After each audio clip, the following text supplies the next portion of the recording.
Somebody killed the driver, injured the passenger. Everybody here has got a ringside seat for what just happened. But people that live that lifestyle, you don't snitch. Listen to me.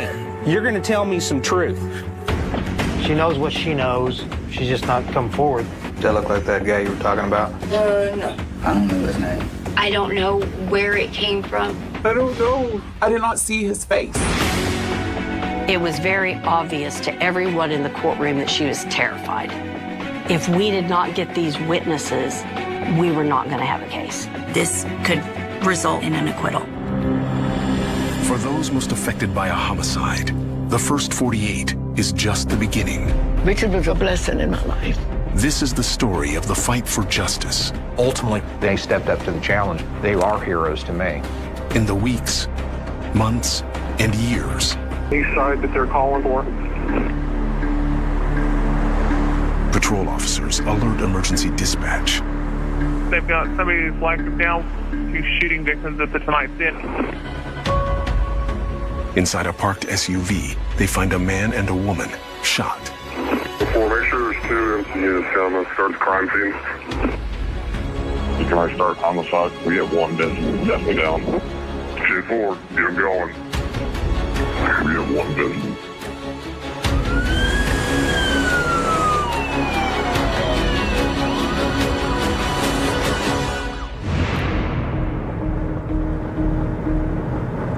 It's a lower-end motel, single story.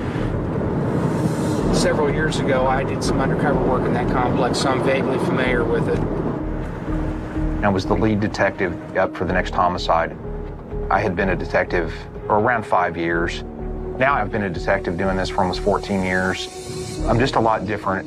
I think that I'm a lot more patient, honestly, and I'm a lot nicer than I probably was back then. I already knew that it was going to be challenging. You have people that have used that place for their business. It's just one of those kind of places. There's money going through there. There's sex going on in there. There's drugs going on in there. And there's vendettas. And those are the 4 things people die from: money, sex, drugs, and vendettas. The vehicle was still running. It was parked right in front of room 116 inside of the complex. What do you got? Somebody pulled up beside this white car, fired shots into it, killed the driver, injured the passenger. 33-year-old Amber Stevens is being treated at a nearby hospital for a gunshot wound to the neck. Hopefully that person will pull through, because then we have a real witness. His name was Richard Parker. Richard Parker, known as Pizzo, was a devoted father and grandfather. He had struggled with drug addiction. He was 57. He's got his cell phone clutched in his hand. Let's get him out of the car. He's got 2 in his shoulder. He's got like 1 above his ear and one right in his jaw. Pizzo was shot 5 times. It looks like a .22 in his pocket. Clearly, he didn't see this threat coming, or he would have been ready for it. So whoever did this had the element of surprise working for him. This guy just walked up there plain as day in broad daylight and did this. I don't know about video that's in the surrounding area. She said that they don't work. All right. With little evidence to go on. We're yanking everybody downtown that we can. Okay. This is kind of a horseshoe complex. People are watching and seeing who's rolling in here and stuff, because they're always on the lookout for police and so forth. Anybody else in here? Everybody here has got a ringside seat for what just happened.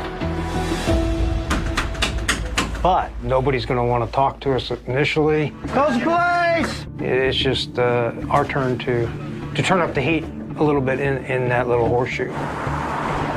Is everybody okay in here? We'll get more information than what we've got right now, that's for sure. These cases, you have to let them breathe a little bit. It just might take us a little longer than others.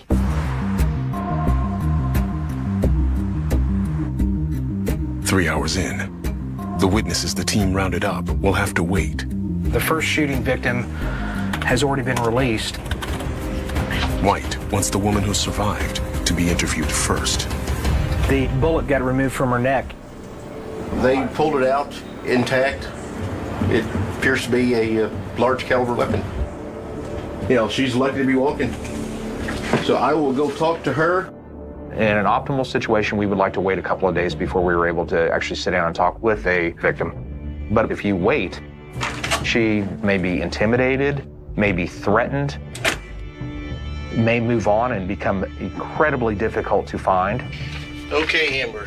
You comfortable as much as possible? You okay? Okay. I just need you to be truthful with me. How did you get hooked up with Pizzo today? It wasn't nothing new for us to pull in over there. I've been in. Amber says she occasionally helps Pizzo deliver drugs at the motel. So today wasn't really nothing different. She just happened to be in the wrong place, wrong time. So you guys pull in front of this room. Then what happened? She came over to the window. Remember anything? She says a woman started talking with Pizzo. And all I remember is her saying is she needs some ice. Okay. Ice is a street term for crystal methamphetamine. This may have been a setup to try to distract him. You know this lady No, chick I do personally? not. No, I do not. I don't remember anything about the conversation. I don't even know what I was doing. When I was sitting there in the car, I don't know where it came from. The pops went off. It was just like somebody had taken like a trash bag and just just went really fast. I don't know if somebody was running. I don't know. I really don't. She said, I didn't see the shooter. It was disappointing. Amber had stated that there was another woman that was speaking to Richard Parker. I wanted to find who she was. That's the number one way that we've solved these cases, by just starting to talk to people. And we had a huge roundup. Hey, I need you to wake up for me if you don't mind. Tell me what happened today. It sounded like the loudest firecracker you got. Were you there to buy dope? Yeah, I do my dope. I ain't gonna lie. All right, what happened? Somebody's dead. That was all I know. You saw nothing. Half the other people standing out there saw nothing. I heard shots. I didn't look. Like you said, just watch the golf tournament. Are you high right now? You're killing me. After hours in the interview room, So you don't know nothing about nothing. All right. I really did have hope. And to my surprise, we got nothing. You're just dealing with people that float around a lot. Everybody works with street names or first names, and nobody knows last names. But that's just what we're dealing with. We weren't getting the full story. We weren't going to get a quick solve. It just wasn't going to happen right away. We were really in a bad spot at this point. And I needed heroes. 8 hours into the investigation, We left 2 detectives behind at the complex. Maybe some additional witnesses may come forward. And in fact, Nathan Schilling called me up. Go ahead. Hey, got your star witness. Great. What's the story? He sees the shooting. Yes, that's what I'm talking about. All right. Good. That's good stuff right there. An hour later, the eyewitness who lives at the motel comes forward. I appreciate you coming down here. You really are hoping for somebody that's going to tell you what they saw, what they actually saw. Tell me what happened today. She comes over and she was talking to my wife, and then my wife was... He says a woman who stays at the motel stopped by their room. She's a working girl. She white? Yeah, she's white. Blonde hair. It's very, very curly. She's shorter than me. I want to say she's not fat. She's thick. She started telling my wife these stories. The woman said that a few weeks ago, Pizzo robbed and shot another man. Yeah, she's supposed to just get out of the hospital. And when she said that, I realized the situation was serious. The woman claimed the man who was shot told her he wanted revenge on Pizzo. So he can, I guess kill him. The woman said Pizzo and the man he allegedly shot were both at the motel. And I told her, she need to get away from her. Well, I got my kids here. We shut the door, and I'm peeking out the window. He gets in the car. He says Pizzo was about to leave with Amber when the woman approached Pizzo's SUV. The car tried to pull us up. What does he do? Get a gun. And as soon as he hit the window, he started letting shots go. Pop, pop, pop, pop. I think it was like 4 to 6 shots. Dude fell over. Fell over. And he ran back to his car. And it hurts me. Man, it's all right to cry. He's genuine and he's emotional. And when you see that, you can't make that up. And he seemed believable. I said, hey, man, I need some help. You're hoping that you're going to be able to piece this thing together and get what we need to do our job. I need a name. I need a name like now.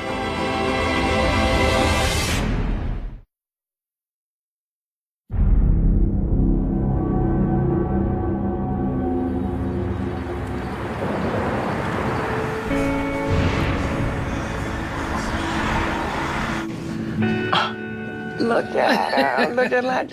Richard's childhood caregiver, Margaret, her daughter, Tracy, and Richard's sister, Priscilla, remember him. Richard was born in Omaha, Nebraska. He was not raised by his parents. The kids were given to his aunt. Show that picture, Auntie.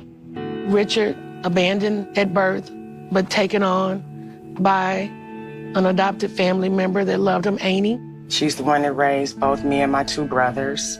Annie had asked me would I watch the kids when they come home from school because she would be at work.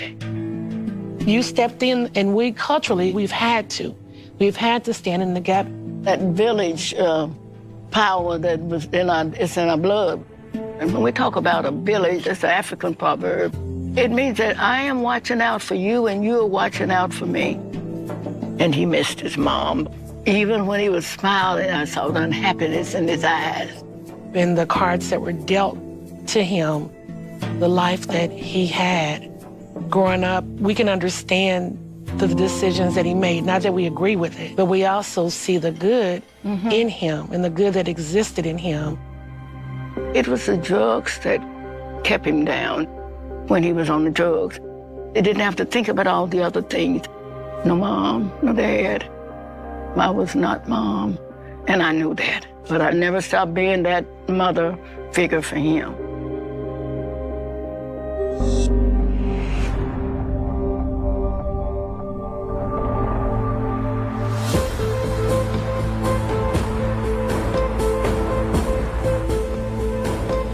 We were like this close away from having 2 people killed. 9 hours into the investigation. I think he was traumatized by what he had seen. And you could tell that, but when I needed information about the suspect. I don't know his name.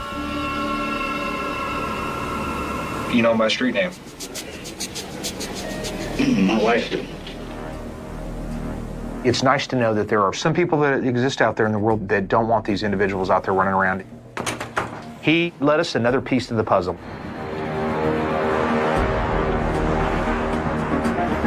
Patrol picks up the eyewitness's wife.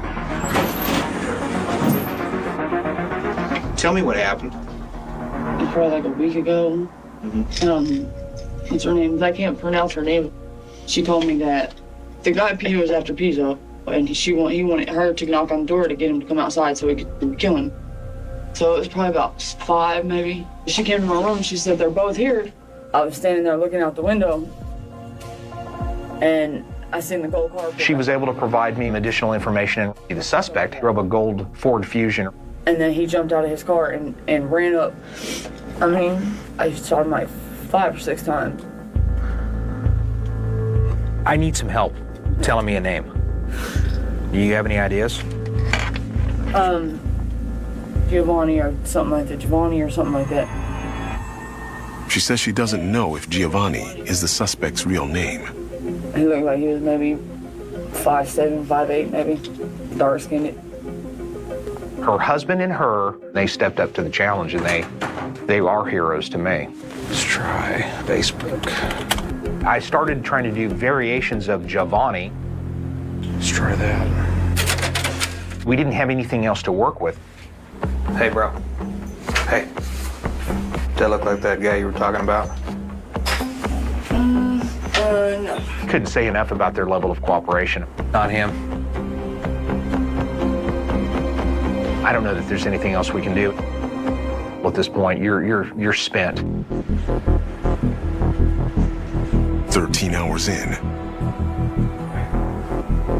I'm going to be giving an undercover narcotics guy a call. He's kind of what I would consider one of my soldiers out there. White's best hope to identify his suspect, Giovanni, could be finding the woman who knows him. Hey, bro, what's up? What's up? Over there at the inn, who's the chick that looks like she's thick? Come here, try to find that name out. Do your thing, bro. All right, bye. All right, we'll see what that happens. You plant the seeds and see if the garden will grow.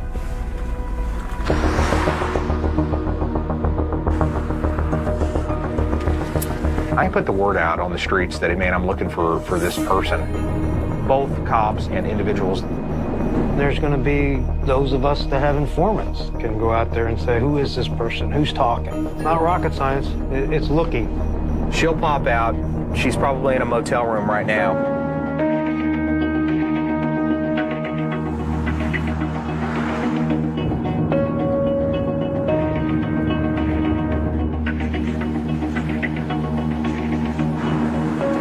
I am literally driving up and down these streets, 16 hours, in hopes we were just going to see her. Somebody's going to know her. After 20 hours of searching. Yeah. What street? What street? A confidential informant tells White where he can find the woman who may have set Pizzo up. Where? And I got over there as quick as I could. It took me about 3 minutes. Where is she?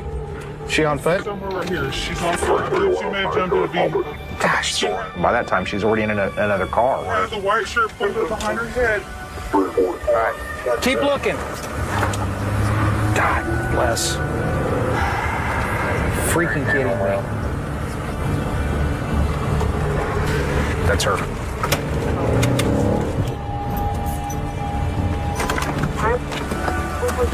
Get up in the front seat. This girl, in my mind, either she's got something to do with this, which would explain why she hasn't reached out to us, or she knows the suspect. Listen to me. Here's what you need to be worried about right now. You're going to tell me some truth. You know what I mean? Or you're going to be in some big trouble.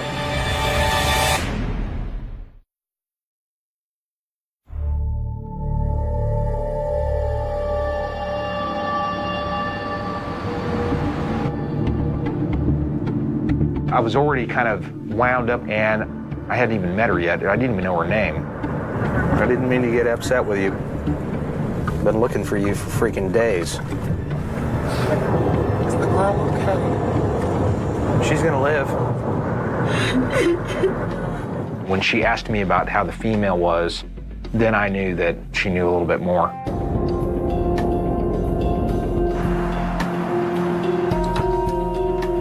As the first 48 winds down. Now we just have to get her to where she's comfortable enough to be able to tell us about who this suspect really is and help us out.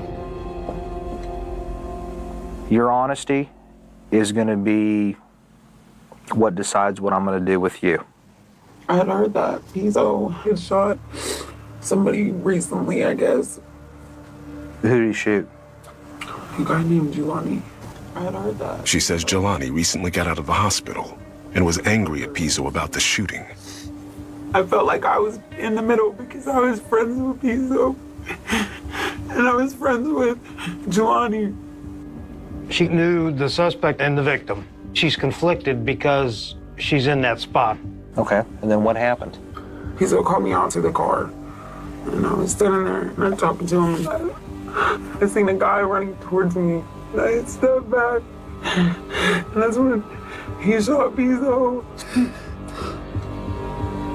Who's he? I don't know.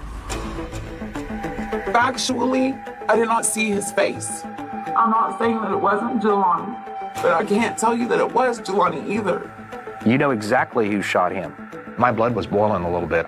I really wasn't in the mood to play games. Why are you being so towards me? Because I've been wasting my... Pizzo was my friend too. You understand that? Pizzo was my friend. She was getting on to me. She was hurting, and I guess I needed to be reminded of that. The word on the streets is that you helped set this up. Nobody's ever asked me to set anybody up. I didn't call Bizo over there. He just showed up.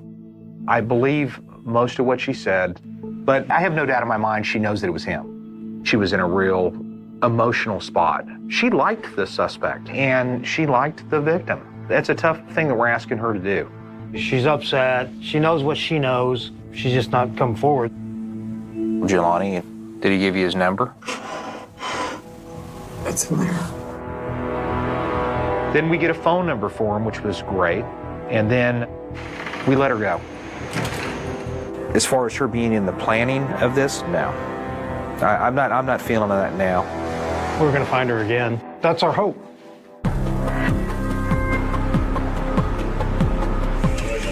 Three days in, John Brown found a connection with the phone number that we had. Cordarius Scott. He's got a lengthy record, got some assault, dangerous drugs. This is big. We're going to take it to my witnesses. If they do identify him, then that's huge.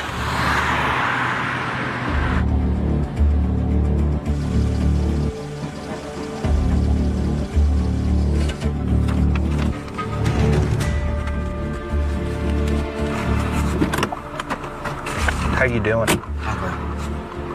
Okay, I'm going to show you a series of pictures. I want you to take your time. I want you to scan through here. The individual that you know as Jelani may or may not be in here, okay?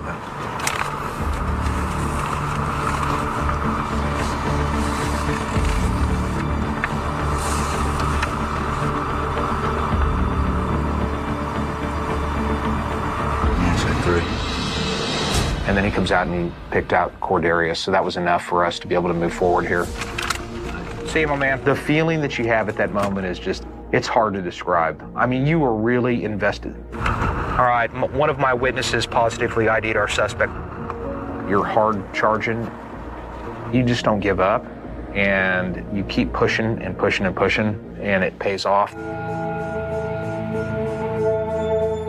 I'm going to give you guys where we're at right now and what we need, basically. We have a close working relationship with our fugitive warrants team. We tell them we're looking for a car. Jelani drives the gold Ford with tinted windows. I'm 90% sure that he's the shooter. On the bright side, there's 85 Ford Focuses registered to the town of Tulsa. Well, there was a little sarcasm. We're only looking for that one. I don't know how, but we're going to find it. We ready? while White and Leatherman stake out a motel where the woman who knows Cordarius is staying. We're actually sitting in the Knights Inn parking lot. The Warrants Squad sweeps the surrounding neighborhood. Now that we got the name, it's just a matter of finding him. It's time to make sure we catch him before he hurts again.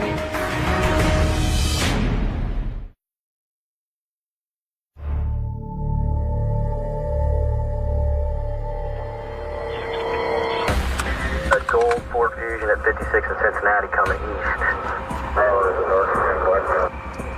I don't know if that's really him, but they seem to think that it looked like him. Back southbound on 169. I see you coming. We wanted to have more cars in the event that this ends up being a pursuit. You just didn't know what was going to happen next. He's going to pull into the park. Anybody else up with me? That's it right there.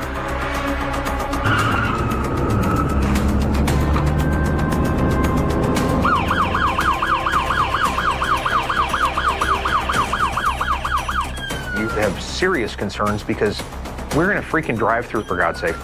That is not the optimal spot to be able to do something like this. I'm not sure what he's going to try to do. Come out the driver's side. Pop that door open. We were just hoping that nobody was hurt in the process. Start walking backwards towards my boys. Now you walk towards the guy in the red shirt. And then he was brought downtown.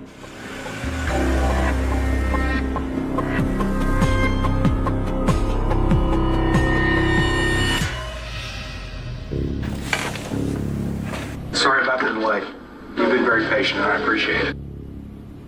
Do you go by these street names? Jelani? He denied that he was Jelani. He denied that that's his phone number. Did you get shot recently? Like about a month ago? Yeah. Tell me about that. Man, I was trying to break up a fight. These was out there fighting and trying to break it up. He didn't even confess to getting shot by Pizzo. So I want to talk to you about what happened at the inn. You've been identified out there. We have evidence to put you there, and that's what you're here for.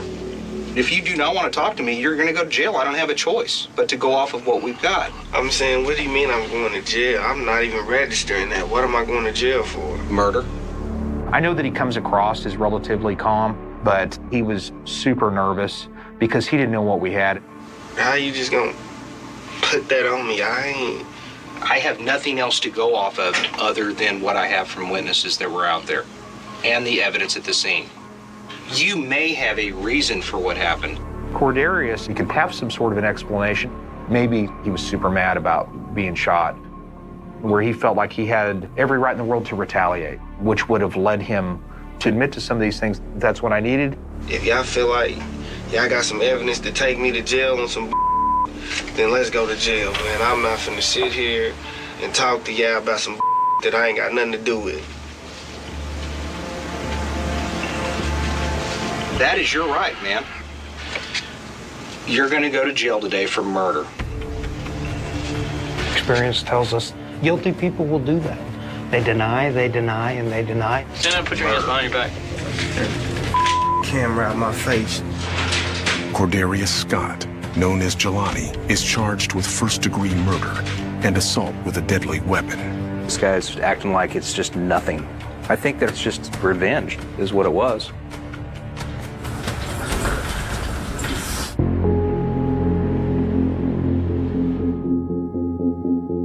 We've got some exceptional prosecutors that are very good at their jobs. But we already knew it was going to be a tough case. We don't have fingerprints. We don't have video. So the people that saw what happened are so crucial.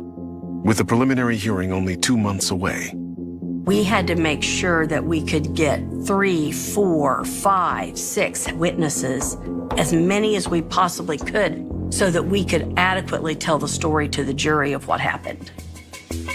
When I spoke to Julie Doss, we already knew it was going to be miserable to get all these witnesses corralled. We're talking transient people that go all over the place.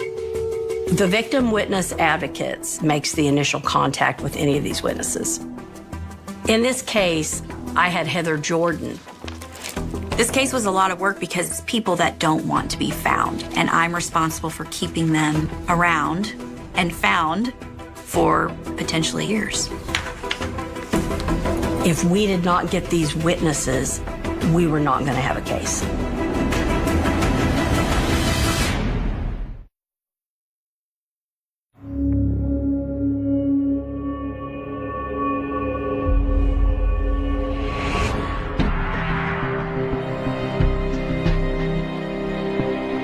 As time goes on and the word in the streets, people start talking, the witnesses became much less cooperative. Even as early as the preliminary hearing, warrants were already having to be issued for various witnesses. Amber was a challenge. When I was sitting there in the car, I don't know where it came from. The pops went off. A victim of a crime is not forced to testify. Not only was she shot, but she was scared. She has a right to say, I don't want to do this.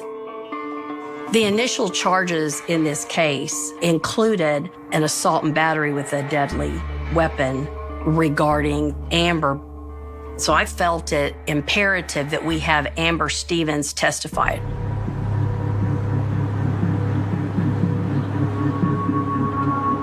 Amber did not appear for the preliminary hearing.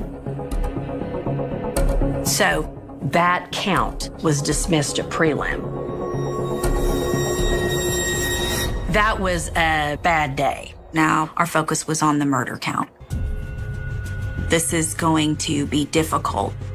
What that did was just solidify the absolute need to get every witness possible for the trial of this case. This is the diagram of the Tonight Inn. This was important for the jury to see where everyone was when this was going on. Here was Richard Parker. In the passenger seat was Amber. We had witnesses right here in room 108. The glue, if you will, was the witness standing right here by the vehicle when Richard was shot.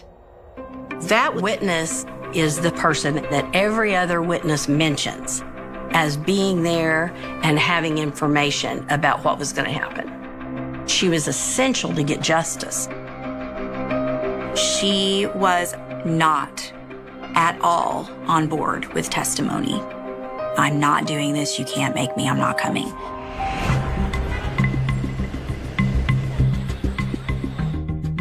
She was brought before the judge. She convinces the judge that she'll show up, she's sorry. She was released, but with an ankle monitor. And those ankle monitors are tracked. There's places you can go and places you can't go. And there's this very clear list of rules as to the ankle monitor. Within 48 hours of her being released, she cut off her monitor. It's cut, it's done, it's dead. She was scared. There's a culture of you don't work with the police. She was willing to go to jail to avoid being involved. At that point, Heather and I were beside ourselves because we didn't know if we were going to find her again. We knew how imperative she was, and Detective White asked for help to find her. The fugitive group spent a lot of time coordinating and working with the DA's office to find the witness. How does one find someone that doesn't want to be found? There's a little bit of luck involved. You're at the mercy of the witnesses in and around that area that would provide you with, yes, I saw an individual that fit that description. We begin to identify what we call frequency points that we can then begin to surveil. We were able to finally, as a collective group, locate her and bring her back in. It is rewarding when you work together as a team.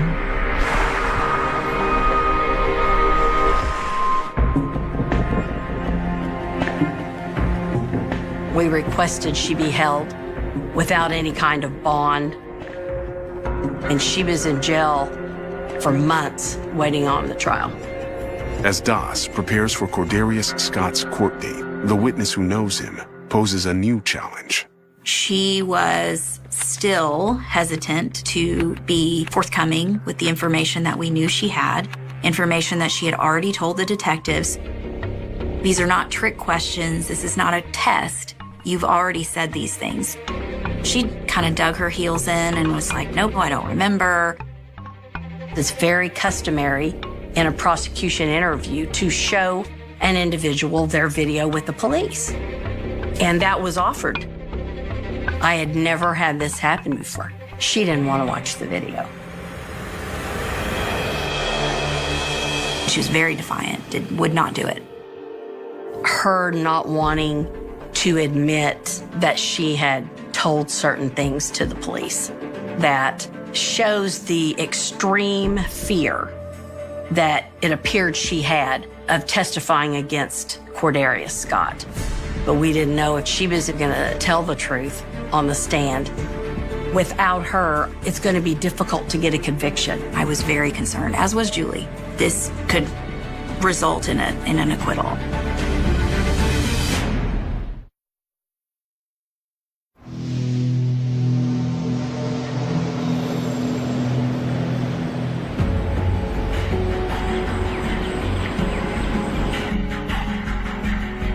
Absolute hours upon hours upon hours to get this case ready for trial. We were all very focused. So Julie and I got together and we were going over every witness She was running with a group of people that were involved in criminal activity. She was also in that vehicle. He was an eyewitness to the shooting. He and his wife were raising small kids at this hotel. He IDs Cordelia Scott as the shooter. She was emotional about the entire situation. This witness was able to corroborate the stories of the others. She's living a lifestyle that is extremely dangerous, mainly on the streets. Probably single most important witness. This witness is corroborating this witness, is corroborating this witness. Maybe one of these witnesses alone might not convince a jury, but when you put all 6 of them together, aha.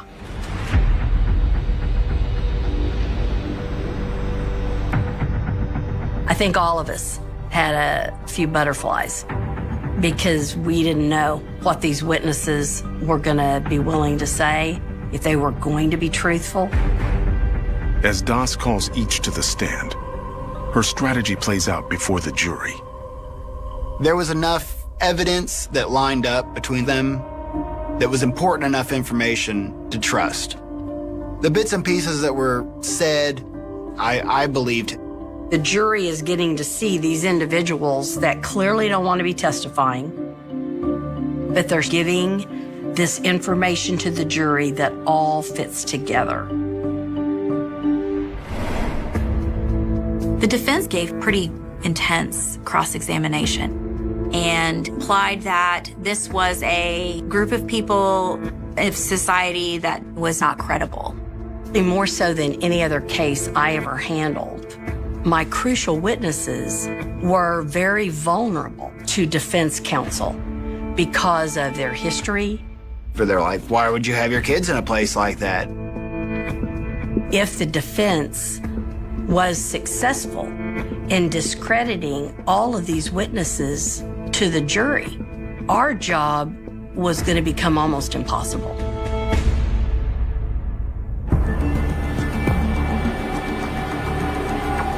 Doss calls her key witness to the stand. When the witness that was familiar with Cordarius testified, it was very obvious to everyone in the courtroom that she was terrified. That side of town can be scary. I've lived over there. People that live in that lifestyle, you don't snitch. In my direct examination, I asked the witness questions about things that she had admitted during her interview to police. And yet she would not admit those things. So we play her video in front of the defendant and his counsel. The jurors were not in the room. And she was shaking at times, looking over at the defendant. After she watched the video, they brought us back in. She all of a sudden had answers to the previous questions she wouldn't say she knew before.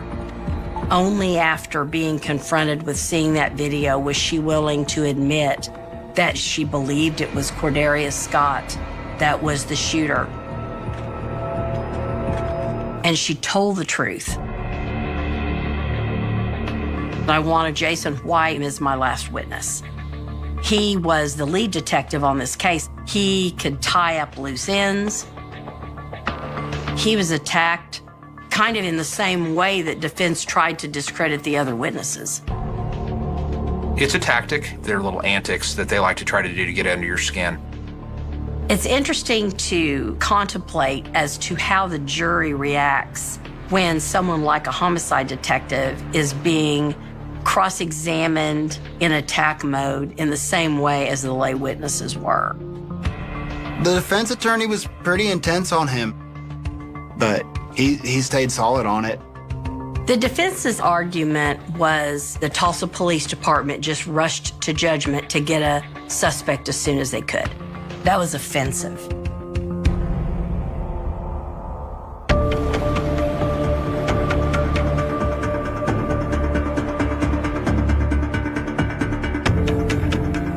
The jury goes out to deliberate.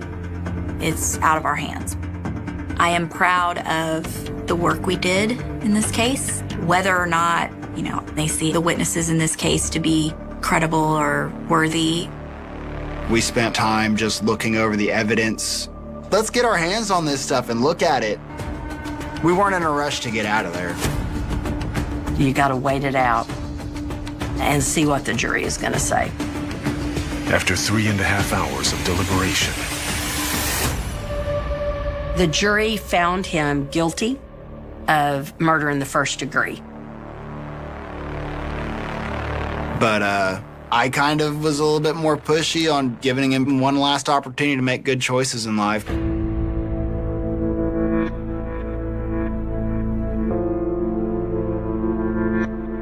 The jury saw that our witnesses were worthy of being considered and being believed.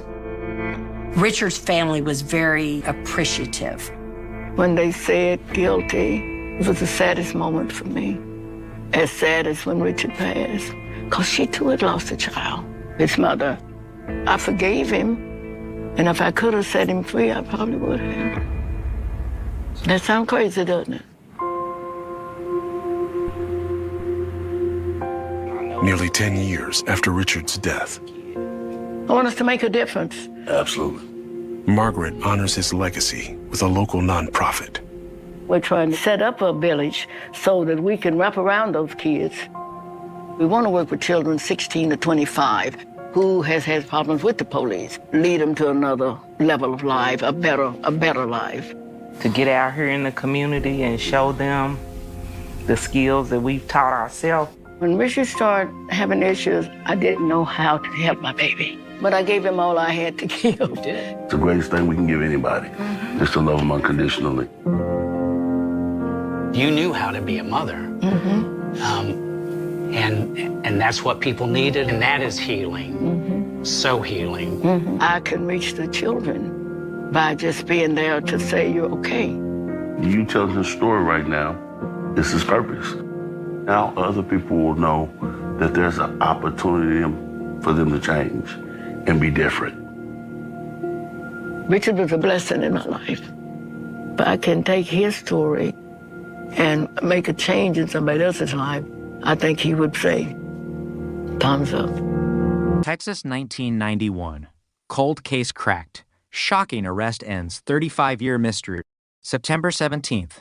Sill 1991. Arlington, Texas. A 25-year-old woman walked out of her home expecting to meet a client. She never came back. 5 days later, her body was found dumped on private property in a rural part of Johnson County. She had been shot multiple times.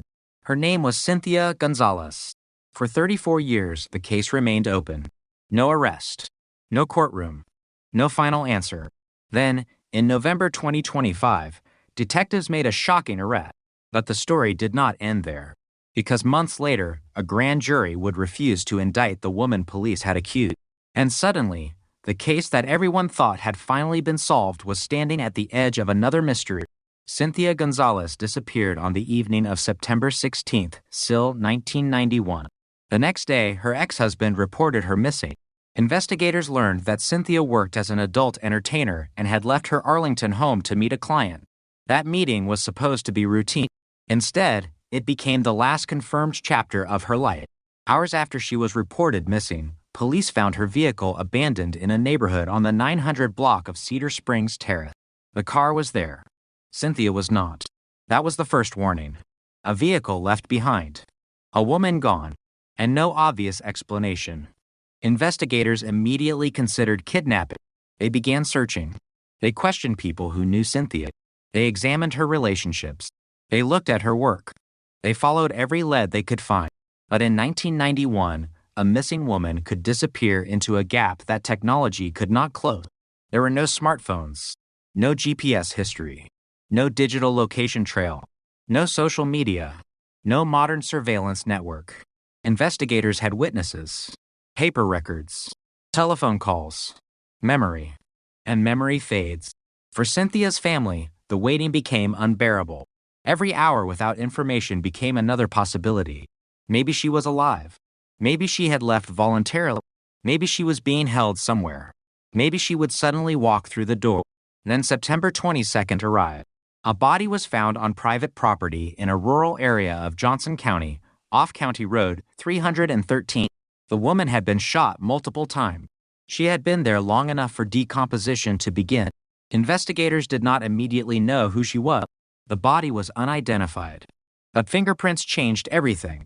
The Tarrant County Medical Examiner's Office compared them. The result was devastating. The fingerprints belonged to Cynthia Gonzalez. The missing person investigation had become a homicide investigation. And the question changed. Where was Cynthia?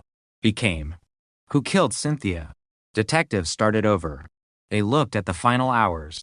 They examined the abandoned vehicle. They examined Cynthia's relationship. They questioned people around her. One name eventually began appearing again and again. Janie Perkins. In 1991, Perkins was Cynthia's friend. The two women spent time together. But investigators discovered another connection. They shared a romantic partner. And several weeks before Cynthia's disappearance, that man had told Perkins that he was ending their relationship with her and choosing Cynthia instead. That detail changed the emotional landscape of the investigation. There was jealousy. There was rejection. There was a friendship suddenly placed under pressure. And there was a woman who, according to investigators, had strong feelings about the breakup. Perkins became a person of interest. But suspicion was not enough. Police questioned her. They asked where she had been on the night Cynthia disappeared. She could not provide an alibi investigators could verify. Then detectives asked another question. Did she know who killed Cynthia? Perkins said no. Did she kill Cynthia? Again, no. She voluntarily took a polygraph examination. She failed. Investigators administered another. Again, the result indicated deception. But a polygraph was not enough, and it was not admissible as proof of guilt. Perkins remained free. She denied involvement. The case continued. Detectives believed she knew more than she was saying. But believing something and proving it are two very different things. The investigation went cold. Years became decades. The people who had worked the original case aged. Some retired. Some died. Witnesses moved away. Memories became uncertain. Documents became old. And Cynthia's name became another entry in a cold case archive. The case was never officially closed, but it was no longer moving. Then, decades later, something unexpected happened. Not a DNA match. Not a confession. Not a new weapon. Not a hidden fingerprint. A classroom. In 2025, the University of Texas at Arlington launched an advanced criminology and criminal justice course in partnership with the Arlington Police Department. Selected students were given access to real cold case files. They were not given physical evidence. They were given reports, documents, interviews, old investigative material. 3 cold cases were selected. One of them was Cynthia Gonzalez. The students began reading. They read the same reports detectives had read decades earlier. They saw the same names, the same contradictions, the same unanswered questions. But they had something the original investigators did not have: distance. They were not emotionally trapped inside the 1991 investigation. They could look at the file as a whole. And one name kept pulling their attention: Janie Perkins. Why had she never been charged? Why had she failed to voluntary polygraph examination? Why had she been unable to provide a clear alibi? Why had investigators documented statements suggesting she was glad Cynthia was dead? And why had the case remained unresolved despite so many of those warning signs? The students started asking questions. The questions went back to Arlington homicide detective. The detectives began digging again. The old file opened. New eyes entered. Old statements were compared. Names were checked.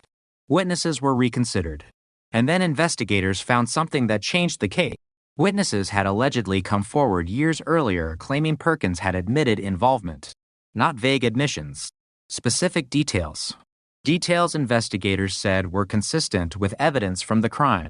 Details that suggested she knew more than someone uninvolved should have known. Police began comparing those statements against the physical evidence and the original investigation. The pieces began aligning. Investigators believed Perkins may have participated in or facilitated Cynthia's kidnapping and murder. The case suddenly moved. After more than 3 decades of silence, detectives had a suspect. Not a stranger. Not someone who had vanished. Someone who had been in the original investigation. Someone whose name had appeared decades earlier. Someone who had been questioned. Someone who had remained free. On November 6th, SIL 2025, the U.S. Marshals North Texas Fugitive Task Force located Janie Perkins in AZLE, Texas. She was 63 years old. The arrest was made without incident. The woman once questioned about Cynthia Gonzalez in 1991 was now under arrest for capital murder. The headline spread quickly. A Texas cold case had cracked. 34 years of silence had apparently ended. But the arrest raised another question. What had investigators found this time that they had missed before? The answer was not one piece of evidence. It was the accumulation. Old witness statements. Earlier statements attributed to Perkins. The absence of a convincing alibi. Her relationship with Cynthia. The romantic triangle. The alleged admissions. And the comparison of those statements with the known facts of the murder. Police believed the evidence showed Perkins had either participated in the kidnapping and murder or helped facilitate it. For Cynthia's family, the arrest was enormous. For decades, there had been no name to attach to the crime, no person to confront, no arrest photograph, no courtroom. Then suddenly there was one. But an arrest is not a conviction, and the legal system still had another test waiting. A grand jury. The case would have to survive scrutiny. The evidence would have to be enough. The allegations would have to become a charge capable of moving forward. And that is where the story took another unexpected turn. March 2026. A Tarrant County grand jury reviewed the case.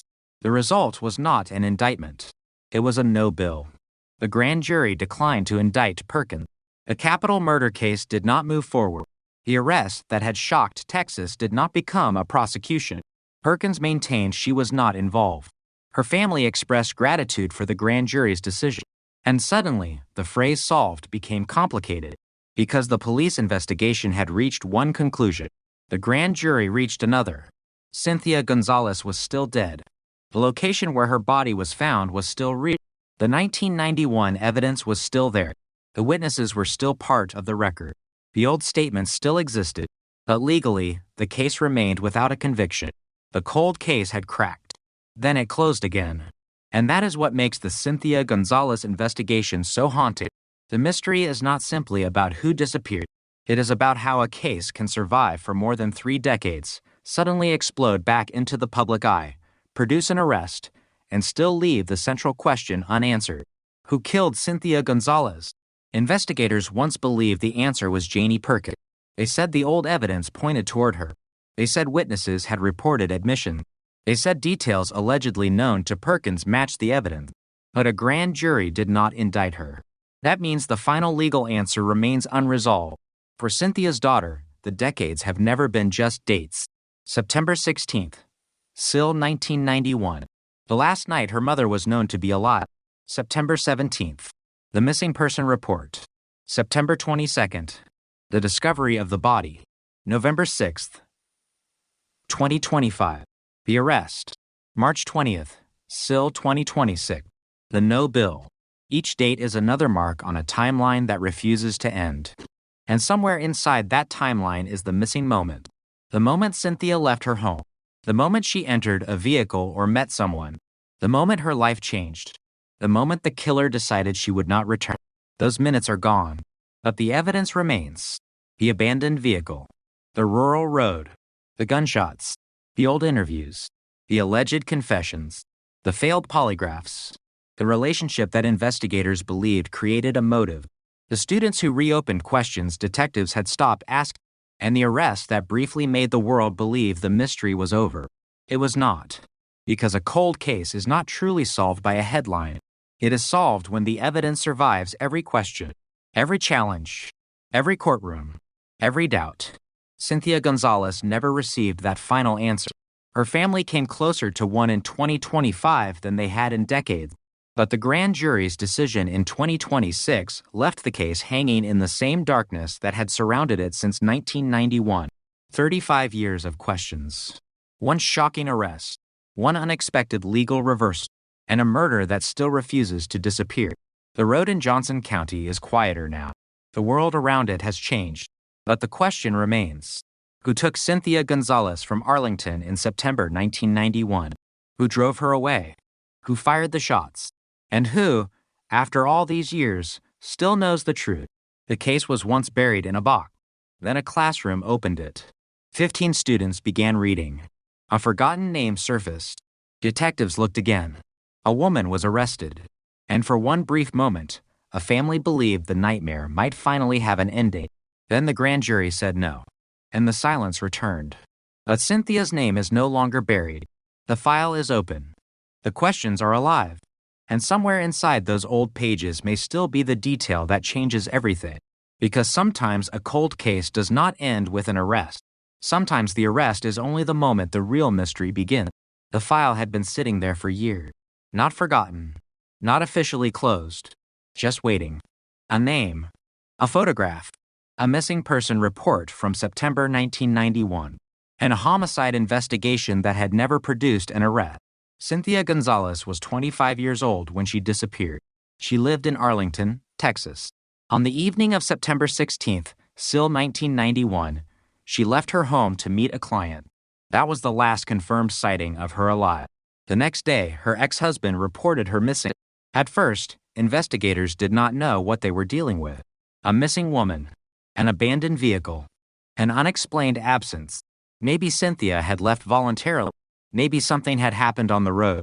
Maybe someone had taken her. The possibilities were endless. And in 1991, investigators had far fewer ways to eliminate them. There was no smartphone to track, no GPS history, no digital payment trail, no social media post showing where someone had been. There was only the evidence left behind. And Cynthia's car was one of the first pieces. It was found abandoned in a neighborhood on the 900 block of Cedar Springs Terrace. Cynthia was nowhere nearby. Her vehicle was there. She was not. That discovery changed the urgency of the search. Police began considering the possibility that she had been kidnapped. Officers searched. Detectives questioned people. They followed leads, but the clock was already moving. Every hour mattered. Every missing hour made the reconstruction harder. Then came September 22nd. 5 days after Cynthia was reported missing, a body was discovered on private property in a rural area of Johnson County, off County Road 313. The woman had been shot multiple times. Her body was decomposing. At first, investigators did not know her identity. There was no immediate answer. No family waiting at the scene. No name attached to the body. Just another unidentified victim. Then the fingerprints were compared. The Tarrant County Medical Examiner's Office made the identification. Cynthia Gonzalez. The missing person case was over, but the murder investigation had just begun. Her family had spent days hoping she might still be alive. Now they had an answer. The worst possible answer. Cynthia was dead, and someone had killed her. The investigators now had to reconstruct a life that had ended somewhere between Arlington and that isolated stretch of Johnson County. They needed to know where she had gone, who she had met, who had spoken to her, who had seen her, and most importantly, who had a reason to want her dead. The case generated leads. Investigators looked at people connected to Cynthia. They looked at her work. They looked at her personal relationship. They examined the circumstances surrounding her disappearance. And eventually, attention turned towards someone who was not a stranger, Janie Perkins. Perkins had been Cynthia's friend. The two women frequently spent time together. From the outside, there was nothing immediately extraordinary about the relationship, but investigators discovered a complication. The two women shared a romantic partner, and several weeks before Cynthia's murder, that man told Perkins he was ending their relationship with her. He was choosing Cynthia. That detail became important, because suddenly there was a possible emotional conflict, friendship, jealousy, rejection, and a relationship that had changed shortly before Cynthia disappeared. Investigators began looking more closely at Perkins. Where was she the night Cynthia vanished? Could she account for her movements? Was there anyone who could confirm where she had been? According to Arlington police, Perkins could not provide the original investigators with an alibi for the night Cynthia went missing. That did not prove she had committed a crime, but it kept her in the investigators' attention. Then came the polygraph examination. Perkins voluntarily took one. Investigators asked whether she knew who killed Cynthia. She failed. She took another. Again, investigators interpreted the results as deceptive, but there was a critical limitation. A polygraph is not proof of guilt. It cannot tell investigators with certainty whether someone committed a murder, and it cannot replace physical evidence. Perkins maintained she was not involved. She was never charged. The case continued without an arrest. Years passed. The investigation remained alive, but it did not move toward a resolution. The witnesses aged. Memories became less reliable. Some people disappeared from the area. Others died.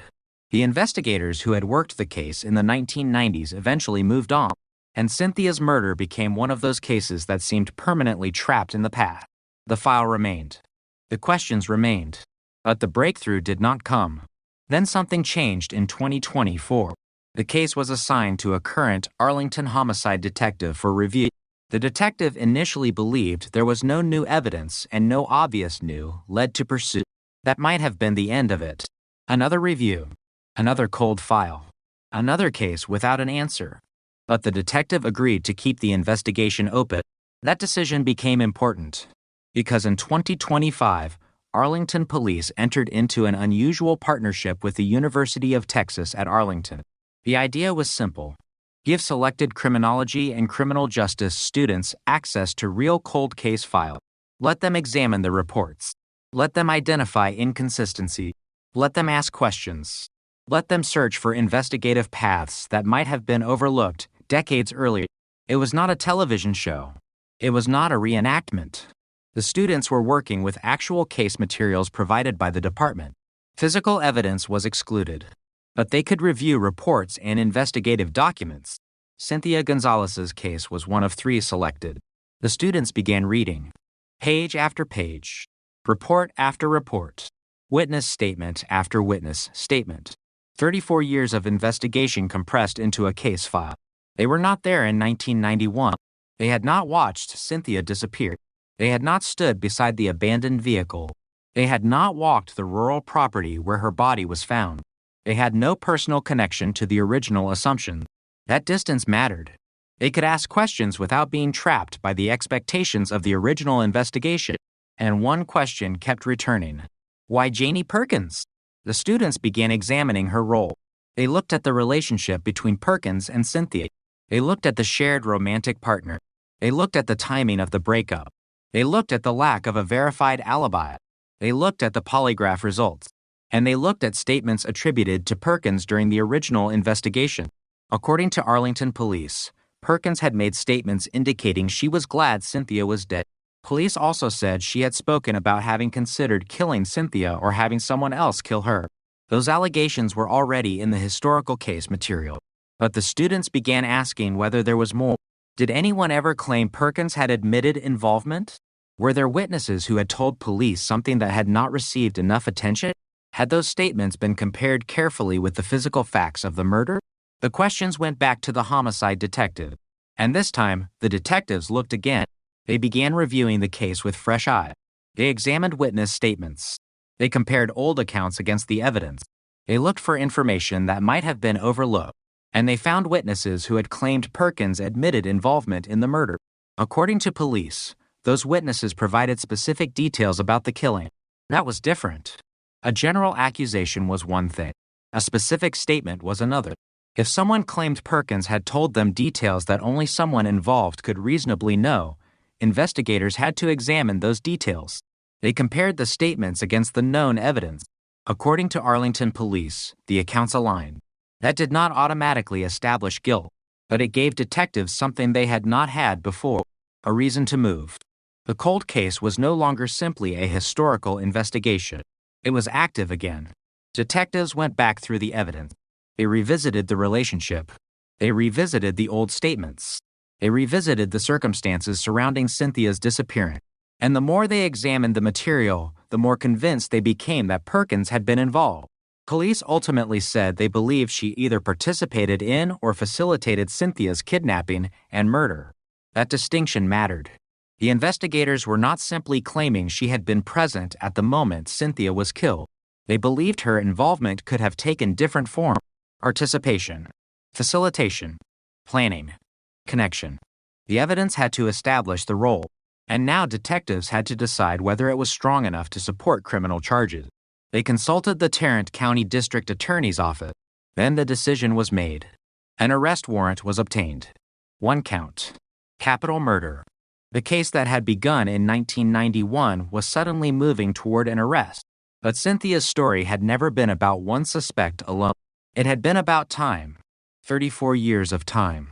34 years since she walked out of her Arlington home. 34 years since someone last saw her alive. 34 years since her vehicle was abandoned.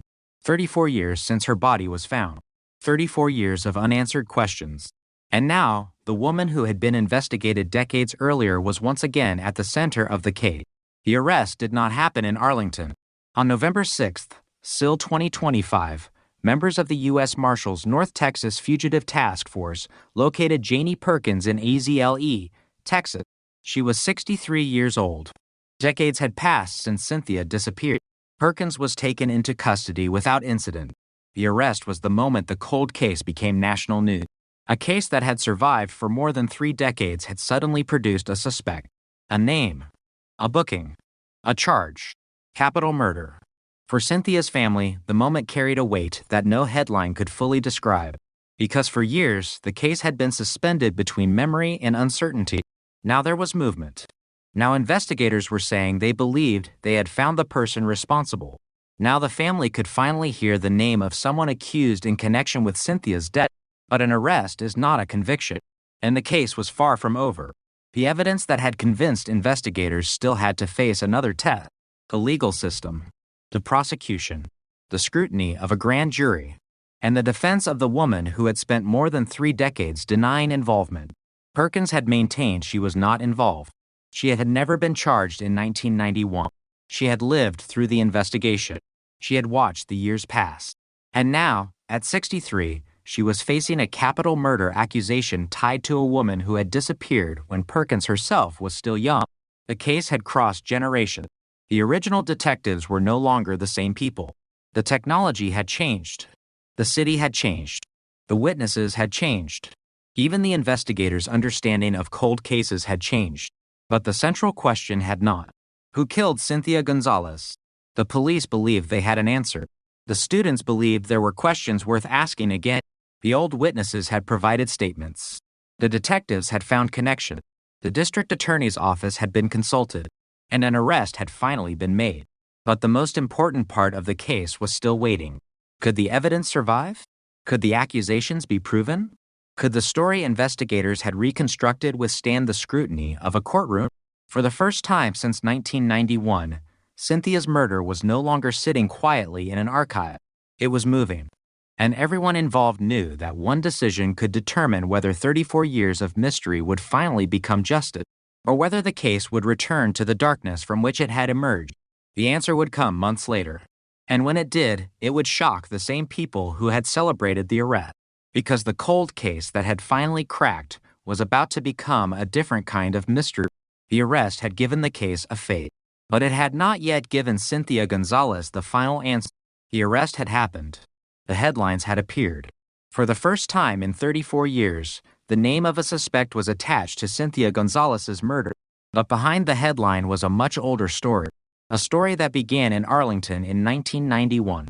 A story built from missing hours, unanswered questions, old interviews, and a relationship that investigators had never completely forgotten.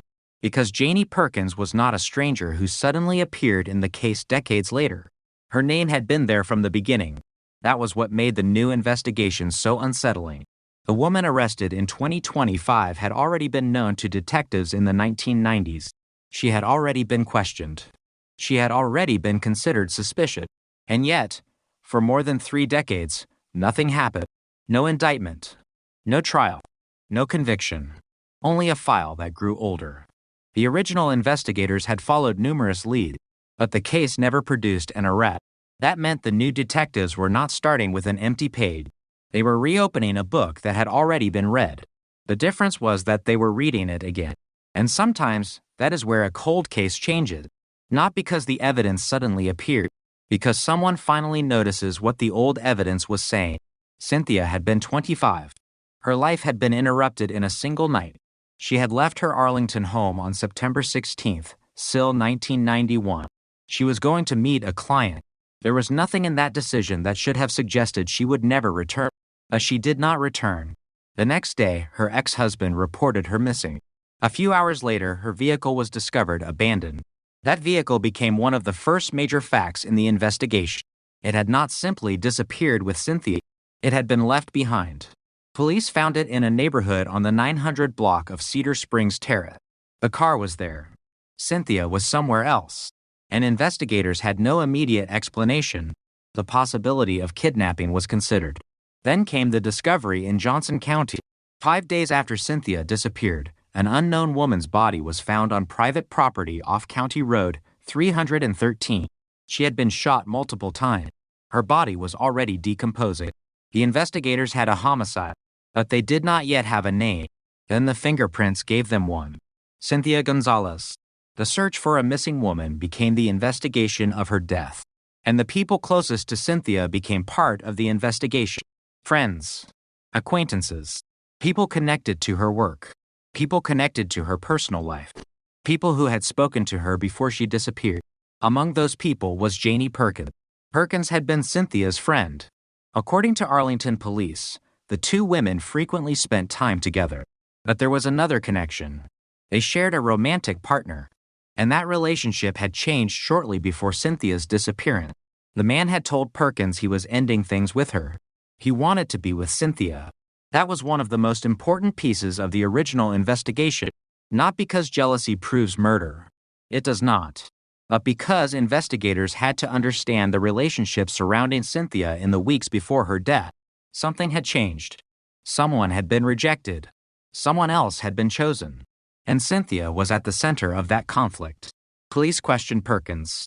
According to investigators, she could not provide an alibi for the night Cynthia disappeared. That did not establish where she had been. It simply meant investigators could not verify her whereabouts. Then came the polygraph examination. Perkins voluntarily took two. She was asked whether she knew who killed Cynthia. She was asked whether she had killed Cynthia. Police said she failed both examinations. But there is an important distinction. A polygraph result is not a conviction. It is not a fingerprint. It is not DNA. It is not a video recording. And it was not enough to bring charges. Perkins maintained that she had nothing to do with Cynthia's murder. The investigation continued, and the case became colder. Years passed. The 1990s became the 2000s. The 2000s became the 2010. The 2010s became the 2020s. Cynthia's murder remained unresolved. The original investigators had pursued leads, but no arrest came. No suspect was formally charged. The case remained a homicide without a courtroom. Then, in 2024, the case was assigned to a current Arlington homicide detective for review. The department did not have a full-time cold case unit. Unsolved murders were handled by homicide detectives between active cases. That meant cold cases had to compete with current emergencies. New murders, new victims, new suspects, new evidence. A case from 1991 could wait while a case from yesterday demanded attention. When the detective first reviewed Cynthia's file, the initial conclusion was discouraging. There appeared to be no obvious new evidence, no obvious new lead. Nothing that immediately suggested the decades-old investigation was about to change. But the detective agreed to keep the case open. That decision mattered, because the following year, Arlington police began something unusual, a partnership with the University of Texas at Arlington. The Department of Criminology and Criminal Justice launched an advanced course that allowed selected students to review real Arlington Police Department cold cases. The goal was not entertainment. The students were not solving fictional crime. They were looking at real investigative material, reports, documents, statements, the history of cases that had never reached a final resolution. They could not review physical evidence, but they could examine the reports and materials contained in the file. Cynthia's case was one of 3 selected. The students began reading, and somewhere inside those old reports was a name that had already appeared decades earlier, Janie Perkins. The students began asking questions. Why had investigators focused on her? What had been known about her relationship with Cynthia? What happened between the two women? What did the original investigators know? What had Perkins told them? And what had other people told investigators about Perkins? The questions did not immediately solve anything, but they changed the direction of the review. The students communicated with homicide detectives throughout the semester. The detectives listened. Then they began researching Perkins again. This time, the investigation was not limited to the assumptions of 1991. The detectives had the advantage of decades of hindsight. They could compare old statements, They could reconsider old information. They could look at witnesses who had previously been interviewed, and they discovered something significant. Witnesses had come forward claiming Perkins had admitted involvement in Cynthia's murder. According to Arlington police, those witnesses provided specific details about the killing, details that investigators believed were consistent with evidence already contained in the case. That was the turning point, because now there were allegations of admission, not simply rumors, not simply suspicion. Witnesses saying that Perkins had told them she was involved. Detectives compared those accounts against the existing evidence. According to police, the details aligned. The old investigation suddenly looked different.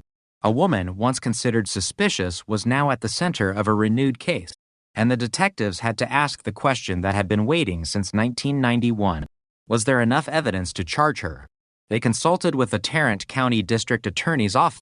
The case moved forward. A warrant was obtained, and on November 6, SIL 2025, the U.S. Marshals North Texas Fugitive Task Force located Perkins in AZLE, Texas.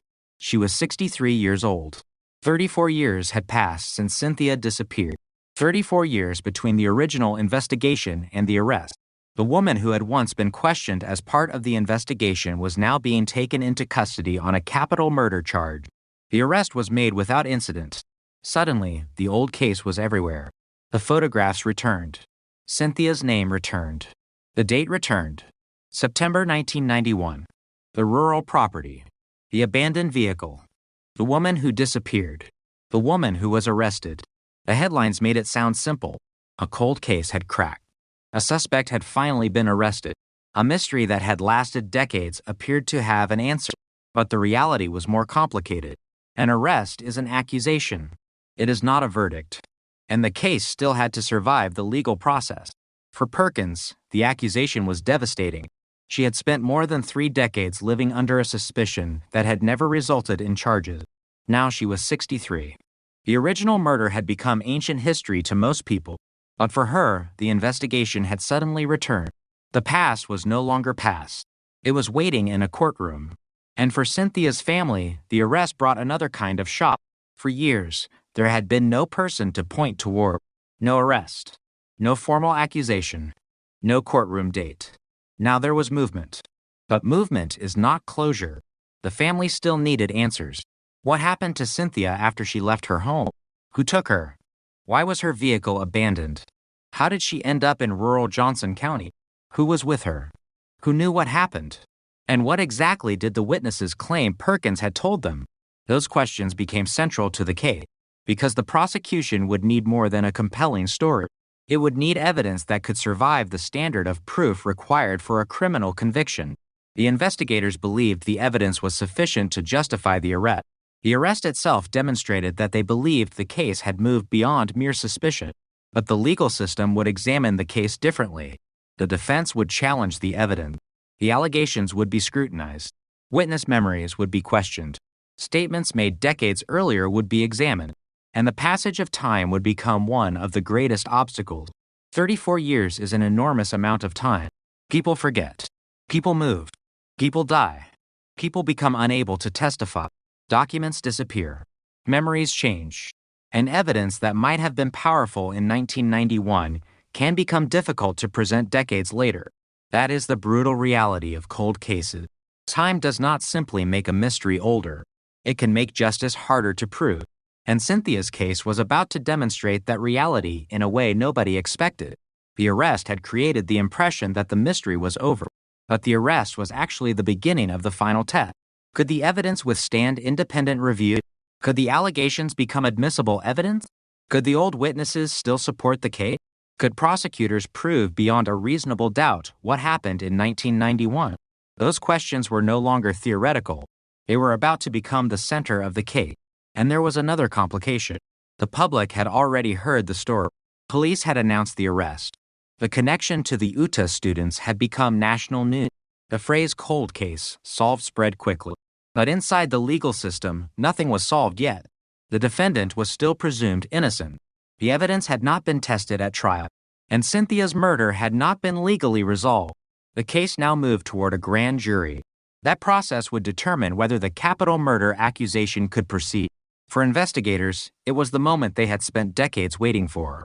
For Cynthia's family, it was another painful period of waiting. For Perkins, it was the moment when an accusation that had followed her for decades would finally face formal scrutiny. The entire investigation had reached a narrow doorway. On one side was 34 years of police work. On the other was the possibility of prosecution. Between them was the evidence. And that evidence would have to speak for itself. Then came March 2026. The grand jury reviewed the case. And the decision was not what the headlines had predicted. No bill. No indictment. No criminal charge moving forward from that grand jury. The case that had appeared solved suddenly stood open again. The arrest remained part of the history. The accusations remained part of the investigation. But there would be no trial based on that presentation. The development stunned anyone who had believed the arrest marked the end. It did not. It marked another turning point. The Tarrant County grand jury had declined to indict Perkins. Her attorney said the decision reflected an independent assessment of the evidence and that the allegations did not warrant criminal charges. The district attorney's office described the outcome as a difficult reality of cold cases. Witnesses can die. Witnesses can become unavailable. Old cases often lack the modern technological evidence available today. There may be no cell phone records, no surveillance footage, no digital trail. And even when investigators believe they know what happened, belief is not enough. The evidence must be admissible. It must be reliable. It must be strong enough to survive reasonable doubt. That is the difference between suspicion and prosecution, between an arrest and a conviction, between a cold case headline and justice. And Cynthia Gonzalez remained at the center of all of it. She was 25 when she disappeared. She should have grown older. She should have turned 30, then 40, then 50, then 60. Instead, the years passed without her. Her family aged. The investigators aged. The witnesses aged. The city changed. But Cynthia remained 25 forever. And the place where her body was found remained part of the case history. A rural property. County Road 313. A location that most people in Arlington would never have connected to the disappearance of a young woman from their city. But that connection became permanent on September 22nd, SIL 1991. The discovery there changed everything. It transformed a missing person report into a murder investigation. It created a question that survived for decades. And eventually, that question reached a university classroom. Students opened the files. They saw a name. They asked why. Detectives listened. The old case was examined again. And the name Janie Perkins returned to the center of the investigation. An arrest followed. Then a grand jury. Then a no bill. And now the case is suspended between two realities. The police investigation says the evidence led them to Perkins. The grand jury did not find enough to indict her. Neither event changes the fact that Cynthia Gonzalez was murdered. Neither event explains exactly what happened to her. And neither event tells her family who, beyond reasonable doubt, was responsible. That is why the case remains haunting. Not because nothing happened, but because so much happened. A woman disappeared. Her car was abandoned. Her body was found days later. A suspect was investigated. Witnesses later came forward. A university class reopened the file. A suspect was arrested. And then the legal system stopped the case from moving forward. 34 years of silence produced one of the most dramatic cold case developments imaginable. Then the courtroom door closed again. But the investigation itself may not be finished. Authorities have indicated they hope additional information could eventually support an indictment. The file remains. The questions remain. And Cynthia's name remains attached to one of the most extraordinary cold case investigations in Texas. Because sometimes the most frightening part of a cold case is not that investigators have no suspect. It is that they may have had a suspect for decades and still could not prove what happened. The night Cynthia Gonzalez disappeared remains trapped in 1991. A client meeting. An abandoned vehicle. A missing woman. A rural road. 5 days of uncertainty. Then a body. The investigation followed. Years followed the investigation. And decades followed the years. But the truth never arrived in court. Not yet. The last chapter was supposed to be the arrest. Instead, the arrest became another unanswered question. And somewhere inside the original reports, the witness statements, the old interviews, and the evidence from 1991 may still be the piece that investigators need, the piece that could transform suspicion into proof, the piece that could finally explain how Cynthia Gonzalez went from a 25-year-old woman leaving her Arlington home to a homicide victim found miles away. Until that piece appears, the case remains what it has always been. A cold case, a name, a photograph, a family waiting, and a question that has survived for more than 3 decades. Who killed Cynthia Gonzalez? The answer was almost there. Then it disappeared again. The arrest had changed everything. For 34 years, Cynthia Gonzalez had existed in the coldest part of the criminal justice system. Her name was in a file. Her photograph was in a file. The date of her disappearance was in a file. The location where her body was discovered was in a file. And every year that passed added another layer of distance between the murder and the people still trying to understand it. Then Janie Perkins was arrested. For a brief moment, the distance disappeared. The case was suddenly alive again. The woman investigators had focused on in 1991 was once again at the center of the investigation. But the arrest did not erase the years between.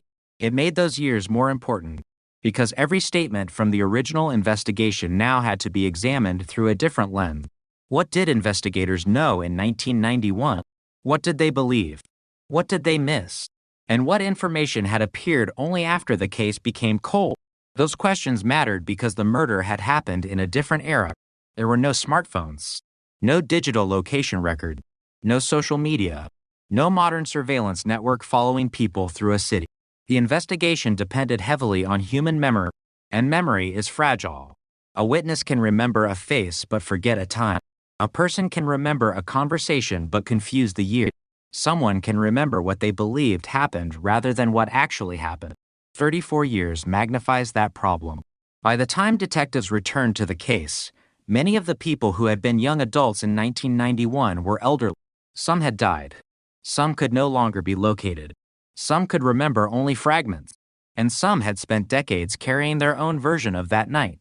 That was the landscape investigators entered when they reopened Cynthia's case. The first task was not to invent a new theory. It was to understand the old one. Cynthia had disappeared after leaving her Arlington home to meet a client. She was 25. Her ex-husband reported her missing the following day. Her vehicle was found abandoned on the 900 block of Cedar Springs Terrace. 5 days later, a woman's body was discovered on private property in rural Johnson County, off County Road 313. The victim had been shot multiple times. Fingerprint identification confirmed what the family had feared.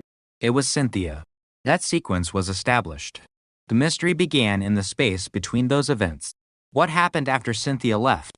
Who did she meet? How did she get from Arlington to Johnson County? Why was her vehicle abandoned? Who was responsible for the shooting? Those questions became the backbone of the original investigation. Detectives examined Cynthia's personal life. They looked at the people around her. And Janie Perkins became significant because of the relationship between the two women. They were friends. They spent time together. But they also shared a romantic partner. That relationship had changed shortly before Cynthia's disappearance. The man had told Perkins he wanted to end their relationship and be with Cynthia. For investigators, that created a possible motive. But motive is only one piece of a homicide investigation. Someone can be angry without becoming violent. Someone can feel betrayed without committing murder. Someone can be jealous without ever harming the person they resent. Investigators therefore needed something more. They questioned Perkins. According to Arlington police, she could not provide an alibi for the night Cynthia disappeared. Again, that was suspicious. But suspicion is not proof. Police also said Perkins voluntarily took to polygraph examination. Investigators interpreted both as deceptive. But even that did not produce a criminal charge. The case remained unresolved. That fact is easy to overlook when looking backward. People see the later arrest and assume investigators simply ignored an obvious suspect. But cold cases rarely work that way. A suspect can appear suspicious for years without prosecutors believing the available evidence can support a conviction. A detective can believe someone is responsible. A family can believe someone is responsible. A community can believe someone is responsible. None of those beliefs are enough. The evidence has to survive. And in 1991, the evidence did not carry the case forward, so the file remained. Then time began doing what time always does. It erased context. People moved. Jobs changed. Relationships ended. Addresses disappeared. Memories weakened. And Cynthia's murder became something people in Arlington remembered in fragments. A young woman. A missing car. A body found in Johnson County. A friend who had been questioned. A case that never reached a courtroom. For Cynthia's family, however, there was no back then. There was only the absence. The unanswered phone call. The empty space where a daughter should have been. The birthday that came without her. The holidays that came without her. The years that kept moving while Cynthia remained 25. That is the part of a cold case that never becomes cold for a family. The police file can sit untouched. The family cannot. Then came 2024. The Arlington Police Department assigned the case to a current homicide detective for review. At first, the review appeared unlikely to produce a breakthrough. There was no obvious new evidence.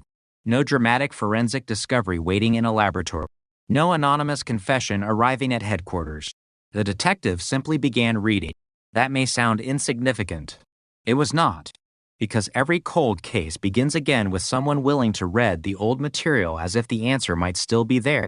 And in 2025, the department created another opportunity to look at the case. The University of Texas at Arlington became involved through a partnership with Arlington Police. Students in an advanced criminology and criminal justice course were given access to selected cold case files. Cynthia's was one of them. They could not examine physical evidence, but they could examine reports and investigative material. They could see the chronology. They could read the interviews. They could compare statements. They could ask questions. And they did. The students were not burdened by the assumptions of 1991. They did not have to defend the decisions of the original detective. They did not have to explain why a particular lead had been rejected decades earlier. They could simply ask, what if? What if this witness was more important than investigators realized? What if this statement was interpreted incorrectly? What if the relationship between Cynthia and Perkins meant more than investigators had understood? What if someone who had been interviewed in 1991 knew more than they admitted? The students focused attention on Perkins. That did not mean they had solved the murder. It meant they had found a line of inquiry worth pursuing. The detectives took that work seriously. They reopened old questions. They examined statements. They contacted witnesses. And according to Arlington Police, they uncovered witnesses who said Perkins had admitted involvement in Cynthia's murder. That was a major development. The investigation now had a new layer. These were not simply statements from 1991. They were accounts that investigators were able to revisit decades later. Police said the witnesses provided specific details that investigators believed aligned with known evidence. That alignment became central to the renewed investigation. But there was still a problem. Every statement had to be evaluated. Every witness had to be questioned. Every recollection had to be tested. And the passage of time could not be ignored. A witness saying something in 2025 about a conversation that allegedly happened years earlier is different from a witness reporting it immediately after the crime. Memory changes. People forget. People reinterpret. People sometimes become more certain as time passes, even when their original memory was uncertain. That is why the detectives needed corroboration. They needed the old evidence to connect with the new information. They needed to know whether the details described by the witnesses were consistent with the physical facts already documented in the file. According to police, they were. The detectives believed the new review had strengthened the case enough to move forward. They consulted the Tarrant County District Attorney's office. Then came the decision. An arrest warrant. Capital murder. The case had crossed a line. The suspect who had once been questioned was now accused. On November 6, SIL 2025, the U.S. Marshals North Texas Fugitive Task Force located Janie Perkins in Azle, Texas. She was 63. The woman arrested was not the woman investigators remembered from 1991. Decades had changed her, but the accusation was tied to the same night, the same woman, the same murder, the same unanswered questions. Perkins was arrested without incident, and immediately the story became bigger than the case file. A Texas cold case had produced an arrest. 34 years after Cynthia disappeared, someone was finally facing a capital murder accusation. But behind the dramatic headline was a complicated legal reality. An arrest does not establish guilt. It establishes that law enforcement believes there is probable cause to accuse someone of a crime. The prosecution still has to prove its case, and a defendant remains presumed innocent. That distinction would soon become critical, because the case was heading toward a grand jury. The evidence would be reviewed. The allegations would be tested. The witnesses would matter. The old records would matter. And the passage of time would matter. For Cynthia's family, this was another period of uncertainty. They had already waited 34 years. Now they had to wait again. For investigators, it was a different kind of pressure. They had announced an arrest. They had publicly described the case as the result of renewed investigative work. Now the evidence had to support the next stage. The police department had to stand behind the investigation. The prosecutors had to evaluate what could actually be presented. And the grand jury had to decide whether the case should proceed. The case was no longer just about what detectives believed. It was about what could be proven. That difference became the center of everything. Meanwhile, Cynthia's name continued to surface in public report. Her age, her photograph, her disappearance, her abandoned vehicle, the rural location where she was found.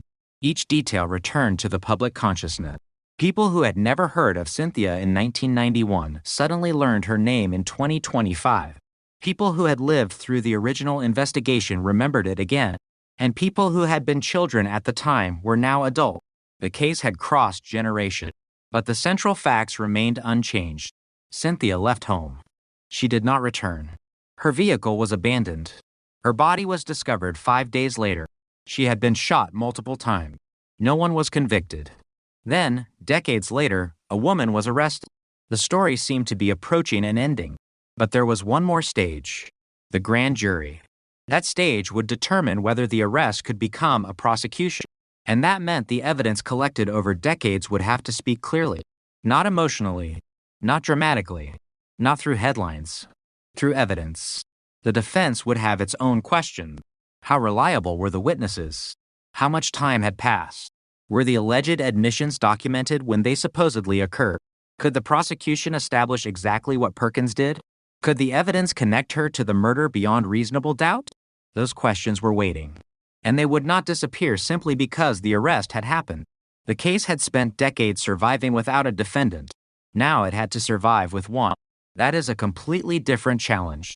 The police had to show that the investigation was strong enough to justify the accusation.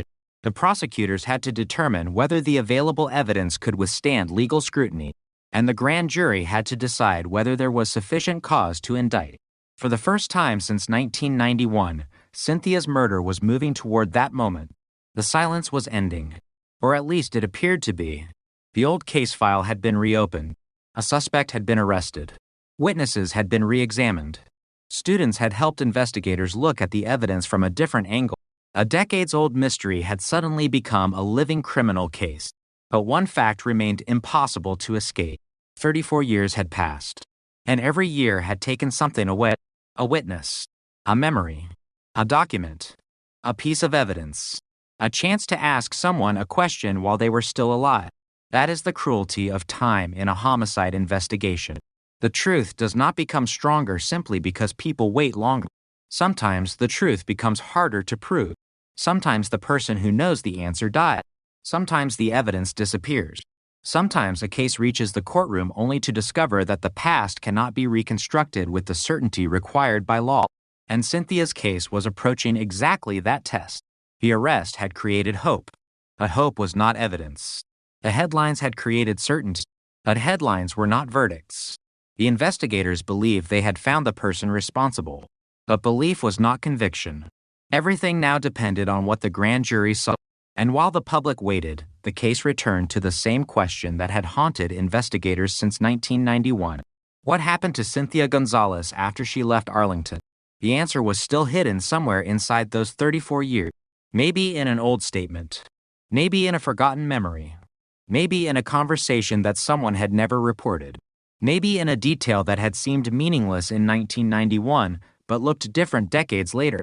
The cold case had moved, but it had not ended. And as the grand jury date approached, everyone connected to the case was waiting for the same thing. A decision.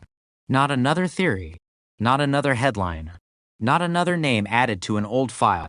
a decision that would determine whether Cynthia's murder would finally move toward a courtroom. The evidence had survived 34 years. Now it had to survive the law. The evidence had survived 34 years. Now it had to survive the law. That was the reality waiting behind the headline. For weeks after the arrest, the Cynthia Gonzalez case was no longer an old investigation sitting quietly in an Arlington police file. It had become an active legal matter. A woman was accused. Prosecutors were examining the evidence. Investigators were defending the work that had brought the case back to life. And somewhere beneath all of it was Cynthia, 25 years old, gone since 1991, still waiting for justice. The arrest of Janie Perkins had created a powerful sense of finality, but investigators knew an arrest was only one step. They had spent decades trying to determine what happened to Cynthia. Now they had to demonstrate that the evidence could support the accusation. That meant returning to the beginning. September 16th, Sill 1991. Cynthia left her Arlington home. She was going to meet a client. There was nothing about that decision that suggested she was walking into history. She did not know that her name would remain in police records for decades. She did not know that investigators would eventually revisit her case through a university classroom. She did not know that a woman connected to her life would be arrested more than 3 decades later. And she certainly could not know that even that arrest would not guarantee an ending. Her ex-husband reported her missing the next day. The search began. Then her vehicle was discovered on the 900 block of Cedar Springs Terrace. That vehicle became a silent witness. It had been left behind. Cynthia was gone. The location mattered because it created a physical gap between the last known movements of Cynthia and the place where her body was eventually found. 5 days later, investigators discovered the body of a woman on private property in rural Johnson County, off County Road 313. She had been shot multiple times. The body was identified through fingerprints. Cynthia Gonzalez. The case had a victim. It had a location. It had a timeline. But it did not have a killer. For decades, that remained the problem. The investigation did not simply disappear. Detectives worked it. People were questioned. Leads were followed. The relationships surrounding Cynthia were examined. And Janie Perkins became one of the names that investigators could not completely eliminate. The connection was personal. Perkins and Cynthia were friends. They shared a romantic partner. And that relationship had changed shortly before Cynthia's disappearance.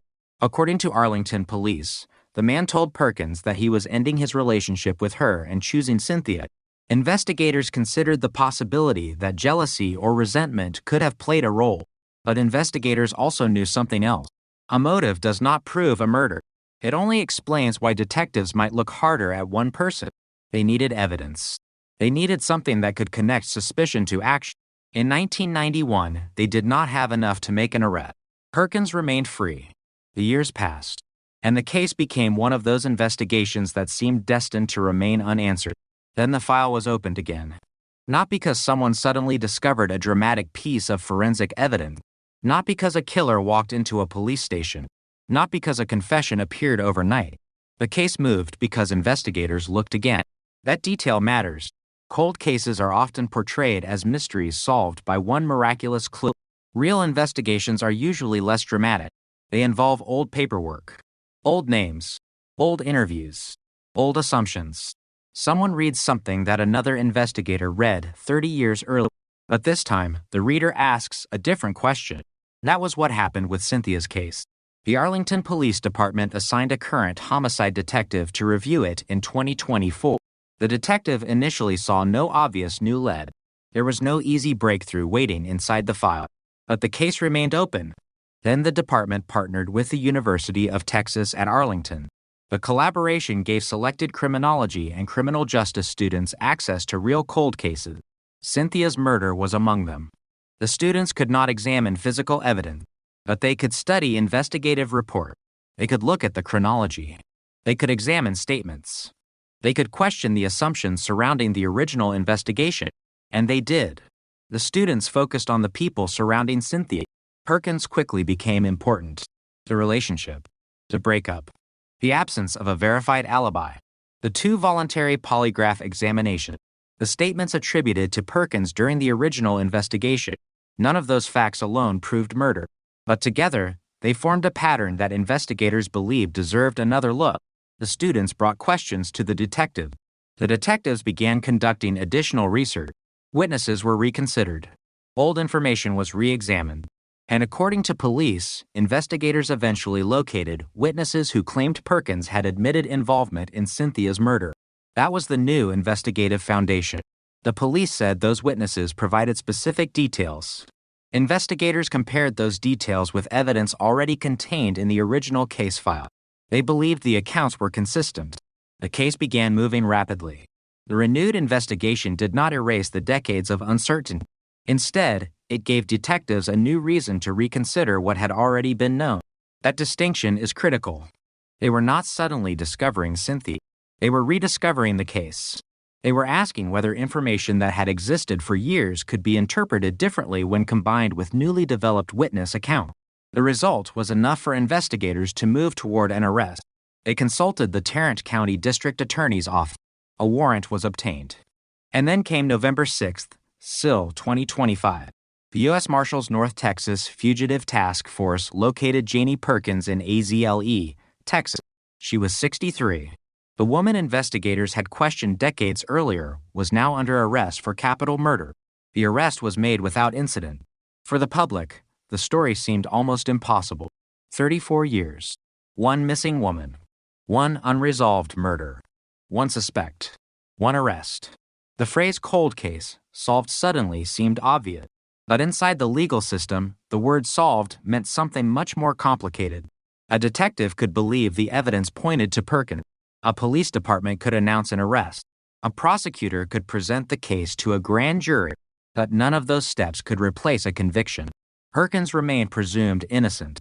Her arrest did not establish that she had killed Cynthia. The allegations had to be tested, and the evidence had to withstand that test. That is where the passage of time became dangerous. A case from 1991 is not a case from 2025. The people are different. The world is different. The evidence has aged. Witness memories have changed. And some witnesses are no longer available at all. A prosecutor attempting to present a 34-year-old murder must work with what remains. There is no way to recreate the original moment. There is no way to bring back the people who are gone. There is no way to rewind the clock and conduct the interviews again. The investigation has to live with the record created decades earlier. That record now included the claims about Perkins. It included the original investigation. It included the circumstances surrounding Cynthia's disappearance. And it included the evidence collected in 1991. But the legal question was narrower. Was there enough evidence to indict? That question moved the case into the grand jury process. And as the legal review approached, the story began to change. The arrest had created certainty in the public imagination. The grand jury would demand something different. Proof. The difference between those two words would become enormous. The family had waited decades for the police to identify someone. Now they had to wait to see whether the accusation could survive. For Cynthia's relatives, the arrest was likely to bring conflicting emotions: relief, anger, hope, fear. After 34 years, the possibility of a courtroom had finally appeared. But the possibility of a courtroom is not the same as a courtroom. And the possibility of justice is not the same as justice. The case still had to move through the legal system. That meant prosecutors would have to examine every weakness, every witness, every statement, every piece of evidence, every uncertainty, because a defense attorney would ask the same question. How reliable was the memory? When was the alleged admission made? Who heard it? What exactly was said? Was it documented at the time? Could the statement be independently confirmed? Was there physical evidence connecting Perkins to the killing? Could the prosecution prove her specific role? Could the case withstand reasonable doubt after more than 3 decades? These were not technicalities. They were the foundation of the justice system, and they were about to determine the fate of one of Texas's most talked about cold cases. The case had already survived investigators. It had survived retirement. It had survived lost records and aging witnesses. It had survived decades of silence. Now it faced its most difficult opponent: uncertainty. The same uncertainty that had kept the case open for decades was now being placed under a different microscope. Police had to show why the new investigation was credible. Prosecutors had to decide what could be presented. The grand jury had to decide whether the case should proceed. And the public had to wait. Then, in early 2026, the case reached the moment that could change everything. The grand jury considered the evidence. The same case that had produced an arrest now faced an independent legal review. For Cynthia's family, this was another date on an already endless timeline. 1991, 1992, 1993, 1994, 1995. Now 2026. Years had become decades. The case had moved from one generation of investigators to another. And still, the question was the same. Who killed Cynthia Gonzalez? The police believed the renewed investigation had identified the person responsible, but the legal system was about to decide whether that belief was supported strongly enough to continue. Then came the decision. No bill. The grand jury declined to indict Janie Perkins. The capital murder case did not move forward from that grand jury presentation. The arrest that had appeared to end the mystery suddenly became another chapter in it. The reaction was immediate. For people who had followed the case, the outcome was shocking. A woman had been arrested after more than 3 decades. Investigators had described the renewed investigation as a breakthrough. Witnesses had allegedly provided information about Perkins's involvement. And yet the grand jury did not indict. That decision did not mean Cynthia's murder had not happened. It did not mean investigators had fabricated their concern. It did not establish that Perkins was innocent of every allegation investigators had made. It meant that the grand jury did not find sufficient grounds to return an indictment based on the case presented. That distinction matters, because the public often wants a simple ending. Guilty. Not guilty. Solved. Unsolved. But real cold cases rarely offer clean endings. Sometimes an arrest happens without a conviction. Sometimes a suspect is identified but cannot be prosecuted. Sometimes prosecutors believe a person committed the crime but cannot prove it beyond the required legal standard. Sometimes the truth may exist without enough evidence to establish it in court. Cynthia's case had entered that uncomfortable space. The investigation had moved forward. The legal process had stopped it. But the story was not finished. Because there was still a murder. There was still a family. There was still a woman whose life ended in 1991. And there was still a person responsible. Somewhere. The no-bill decision did not erase the evidence. It did not erase the investigation. It did not erase the witness statements. It did not erase the original case file. And it certainly did not erase Cynthia. Her name remained. Her photograph remained. The dates remained. September 16th. September 17th. September 22nd. November 6th. SIL 2025. And then the grand jury decision in 2026. Each date represented another stage in a story that refused to end. The most remarkable part was that the case had come so close. For a moment, investigators believed the decades of uncertainty had finally produced an answer. The suspect was found. The warrant was executed. The arrest was made. The headlines appeared. Then the legal system demanded more, and the case returned to uncertainty. That is the cruelest part of a cold case. Sometimes solving the mystery does not mean proving it. Sometimes identifying the person investigators believe responsible does not bring justice. Sometimes the distance between suspicion and certainty is 34 years wide. Cynthia Gonzalez crossed that distance without ever knowing it. She left home in 1991, expecting an ordinary meeting. She never returned. Her family spent decades waiting for an answer. And when an answer finally appeared, it was not strong enough to become a conviction. The case remained suspended. Not forgotten. Not erased. Suspended. And somewhere in that suspension is the possibility that another piece of evidence could still change everything. A witness could remember something. A document could surface. A statement could be corroborated. A new forensic technique could reveal something the original investigators could not see. Cold cases have a strange relationship with time. Time destroys evidence. But time also changes technology. It creates new investigative methods. It allows new detectives to see old files differently.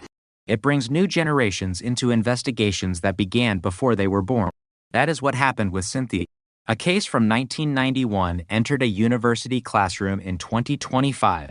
Students who were not alive when Cynthia disappeared began reading the report. They asked questions. Detectives listened. A woman was arrested. And then the grand jury said no. That sequence is now part of the case forever. The arrest cannot be removed from the history. Neither can the no-bill decision. Both happened. Both matter. And both leave the same haunting question behind. What happened during the hours after Cynthia left Arlington? The official record can describe where she was found. It can describe how she was identified. It can describe the investigation. It can describe the arrest. It can describe the grand jury decision.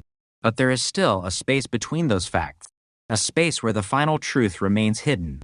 And that space is where Cynthia Gonzalez's cold case continues to lie. 34 years of investigation, one shocking arrest, one unexpected legal reversal, and a family still waiting for the answer that every cold case ultimately demands. Not who investigators suspect, not who the headlines accuse, not who a theory points toward, but who can be proven responsible for the death of Cynthia Gonzalez. Until that answer survives every question, the file remains open in the only sense that truly matters. The past is still unresolved. The name is still remembered. And the woman who disappeared in Arlington in 1991 is still waiting for the final chapter that the justice system has not yet been able to write. The grand jury had said no. But no did not erase the murder. It did not erase the night Cynthia Gonzalez disappeared. It did not erase the abandoned vehicle. It did not erase the body found in Johnson County. And it did not erase 34 years of questions. For the people who had followed the case, the no-bill decision created an uncomfortable silence. The arrest had been loud. The arrest had made headlines. The arrest had revived memories that had been buried for decades. Then, almost as quickly as the case had returned to the spotlight, the legal path narrowed again. But the investigation had left behind something that could not simply disappear. A record. 34 years of records. Thousands of pages of information. Names. Dates. Interviews. Reports. And the statements that had brought detectives back to Janie Perkins. The story was no longer only about what happened in 1991. It was also about why the case had remained unsolved for so long. That question became impossible to ignore. Because if investigators had been looking at Perkins decades earlier, why had nothing happened? Why did the case remain open? Why did an arrest take 34 years? And why did the case finally move after students at the University of Texas at Arlington began examining the old file? Those questions transformed the story. The mystery was no longer only about a murder. It was about the investigation itself. Cold cases often contain layers of history. The first layer is the crime. The second is the original investigation. The third is everything that happened afterward. And Cynthia's case had accumulated all three. In 1991, detectives were working with the tools available at the time. They had interviews. They had fingerprints. They had physical evidence. They had witness statements. They had human memory. And they had a crime scene that could not explain itself. Cynthia's vehicle had been found abandoned. Her body had been discovered miles away. She had been shot multiple times. Someone knew where she was. Someone knew what happened. But investigators could not make that person appear in court. The investigation moved through the people closest to Cynthia. Perkins was one of them. She knew Cynthia. She had a personal connection to her. She had also been affected by the romantic relationship that connected the two women. According to police, the man they both had a relationship with had chosen Cynthia. That decision had occurred weeks before the murder. To investigators, it was a potential motive, but motive alone could not bridge the gap. There was still no clear chain showing exactly what happened. No courtroom confession. No conviction. No final answer. The case went cold. Years later, that old file was still waiting. And when the Arlington detective reopened it in 2024, the first challenge was obvious. Where do you begin when the investigation is older than many of the people now working it? You begin with the timeline. You begin with the original report.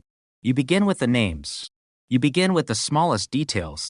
Because a cold case does not announce where the answer is hiding. Sometimes the most important information is buried in a sentence written 30 years earlier. Sometimes it is a witness whose name appears only once. Sometimes it is an inconsistency that seemed insignificant at the time. Sometimes it is a relationship that investigators understood differently decades later. That is what made the Utah partnership so unusual. The students approached the case without the emotional history carried by the original investigator. They had not spent years chasing the same suspect. They had not built an investigative theory in 1991 and watched it fail. They were looking at the material as students. And sometimes fresh eyes create uncomfortable questions. Why was this person interviewed? What did they say? Did anyone challenge the statement? Was there another interpretation? What happened to the lead? Was it ever completely followed? The students communicated with detectives. The detectives reconsidered the material, and the name Janie Perkins continued to appear. The investigation moved back toward her. Witnesses were revisited. According to police, investigators identified people who claimed Perkins had admitted involvement. That information became significant because it gave detectives a possible bridge between the original suspicion and the renewed investigation. But there was another problem. 34 years. If a witness claimed they heard something decades earlier, how could investigators establish that the memory was reliable? How could they separate what the witness actually remembered from what the witness had heard later? How could they establish when the statement was supposedly made? How could they determine whether the details matched evidence that had never been publicly known? Those questions were unavoidable. The detectives needed more than an accusation. They needed consistency. According to Arlington police, the witness accounts contained specific details that aligned with evidence in the original case. That was enough to push the investigation forward. The case was no longer simply a historical review. It was an active homicide investigation again. Detectives consulted prosecutors. A warrant was obtained, and Janie Perkins was arrested. For a moment, the 34-year gap seemed to collapse. The woman who had once been questioned was now facing the most serious accusation possible: capital murder. The charge carried enormous weight. But the courtroom had not yet heard the evidence. The grand jury had not yet made its decision, and Cynthia's family was still waiting. That waiting is one of the least visible parts of a cold case.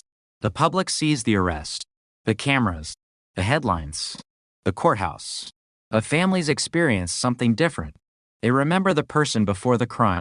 They remember ordinary moments: a conversation, a meal, a birthday, a voice, a face, a person who had plans. Cynthia was not a case number. She was 25. She had a life. She had people who knew her. And then suddenly she was gone. The years afterward could not restore what had been taken. No arrest could give her family another day with her. No conviction could reverse 1991. Justice could only do one thing: establish responsibility.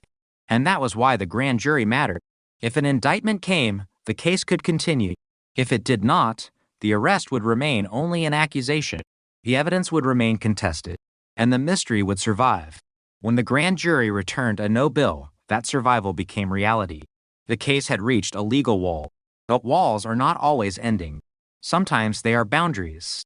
They show investigators exactly what must be overcome. The no-bill decision forced a distinction between what police believed and what could be proven. That distinction is fundamental. A detective can believe a witness. A prosecutor can believe the investigation is credible. A family can believe they finally know what happened. But the law requires something more: evidence. Reliable evidence. Admissible evidence. Evidence strong enough to overcome reasonable doubt. That standard exists because accusations can destroy lives. And in a case 34 years old, the danger of uncertainty becomes even greater. People remember differently. Documents become incomplete. Evidence can deteriorate. Witnesses become unavailable. The original investigators may no longer be there to explain why certain decisions were made. The people involved in the original case may have completely different lives. Some may not even know that the case was reopened. And that means every new investigation is partly an archaeological excavation. Detectives are digging through the past. They are reconstructing a world that no longer exists. The streets look different. The technology is different. The people are older. But the crime remains fixed. September 1991. That date never changes. Cynthia left. She did not come home. Her vehicle was found. Her body was found. And the investigation began. Everything afterward is an attempt to reconstruct those missing hours. That is what makes the case so haunting. The most important part of the story may have lasted only hours, but investigators have spent decades trying to understand it. The arrest in 2025 created a possible explanation. The grand jury decision in 2026 weakened the legal path toward that explanation. But neither event answered every question. And now, the case returns to the place where it has spent much of its existence, between evidence and uncertainty. There is still a possibility that additional information could emerge. Someone who was silent may decide to speak. Someone who remembers a conversation may finally understand its significance. A forgotten document could surface. A modern forensic technique could someday reveal information unavailable in 1991. Technology has changed dramatically. Investigators today can examine evidence in ways detectives could not imagine 3 decades ago. The technology cannot manufacture evidence. It cannot recreate a missing witness. It cannot guarantee that a degraded sample will produce an answer. And it cannot turn suspicion into certainty. That is why Cynthia's case remains difficult. The investigation has already traveled through several generations of policing. The original detectives worked with one set of tools. The 2024 investigator worked with another. The Utah students approached the case from an academic perspective. The 2025 investigators followed new leads. The grand jury examined the accusation. And still, the central mystery remained. Who is responsible? The answer may exist somewhere inside the record. But finding a possible answer is not the same as proving it.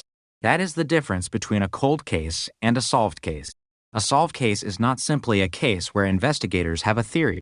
It is a case where the evidence establishes what happened. And Cynthia's story has not reached that point. Not yet. Her murder remains a reminder that time can create two opposite forces. Time can destroy. A time can also reveal. A witness may remember something differently. A relationship may finally make sense. An investigator may see a pattern that was invisible before. A new generation may ask a question that no one asked in 1991. That is what happened when the old file reached the Utah classroom. The students were not there when Cynthia disappeared. They did not know her. They did not know the original detective. They did not experience the investigation as it unfolded. They simply opened the file. And the file opened a door. Behind it was a 34-year-old murder. Behind that murder was a young woman whose life had ended far from home. Behind that was a suspect who had been questioned decades earlier. And behind that was a trail of unanswered questions. The students asked. The detectives listened. The investigation moved. An arrest followed. Then the grand jury said no. And the case returned to uncertainty. That sequence may seem like failure, but for investigators, it may also represent something else. Progress. Because now the case has been examined again. The evidence has been reconsidered. The old assumptions have been challenged. The witnesses have been revisited. And the investigation has generated a new record. That record could matter someday. If another piece of evidence appears, investigators will not be starting from zero. They will have the work of the original detective. They will have the renewed investigation. They will have the student research. They will have the witness information. They will have the legal history of the arrest and grand jury. Every attempt adds another layer. And sometimes, the final breakthrough comes from a combination of layers rather than one dramatic discovery.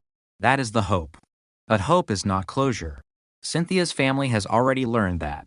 They waited 34 years for an arrest. When the arrest came, they still did not receive a final legal answer. The case had moved from silence to headlines and back into uncertainty. And somewhere in between was a woman who never got the chance to grow older. Cynthia should have been 40, then 50, then 60. But the world remembers her at 25. That is what violent crime does. It freezes a life at its final moment. Everyone else keeps moving. The victim does not. The calendar turns. The city grows. People marry. People have children. Children grow up. New generations arrive. And the victim remains the same age, 25. Forever. That is why cold cases are more than old files. They are unfinished lives. Every unanswered question is attached to a person. Every missing piece belongs to someone who deserved to know the truth. And every year without resolution becomes another year in which the killer, if still alive, has lived with knowledge that Cynthia's family does not have. That imbalance is what keeps investigators returning to old cases. The hope that somewhere, somehow, the truth is still recoverable. The Cynthia Gonzalez investigation has already shown that old cases can move again. A dormant file can become active. A forgotten name can return. A student can ask a question. A detective can follow it. A witness can speak. A suspect can be arrested. And yet, even after all of that, justice can remain just beyond reach. That is where the case stands now. Not at the beginning. Not at the end. Somewhere in between. The murder remains real. The victim remains identified. The suspect was arrested. The grand jury did not indict. And the unanswered question remains exactly where it has been for more than 3 decades. Who killed Cynthia Gonzalez? There are theories. There are investigative conclusions. There are witness claims. There are records. There are decades of work. But until the evidence can establish the truth in a courtroom, the mystery remains. And that is why the story of Cynthia Gonzalez refuses to disappear. Because 34 years after she left her Arlington home, the past came back. It brought an arrest. It brought headlines. It brought hope. Then it brought another unanswered question. The case that seemed solved was suddenly unresolved again. The file closed. The lights in the courthouse went out. The investigators returned to their work. And Cynthia's name remained. Still 25. Still remembered. Still waiting. Somewhere beneath the old reports and the decades of silence, the truth may still exist. It may be hidden in a memory, a document, a witness, a piece of evidence, or a detail that has been sitting unnoticed since 1991. The question is not whether Cynthia's story mattered. It always has. The question is whether the remaining evidence can finally tell the story completely. Until then, the cold case remains what it has always been.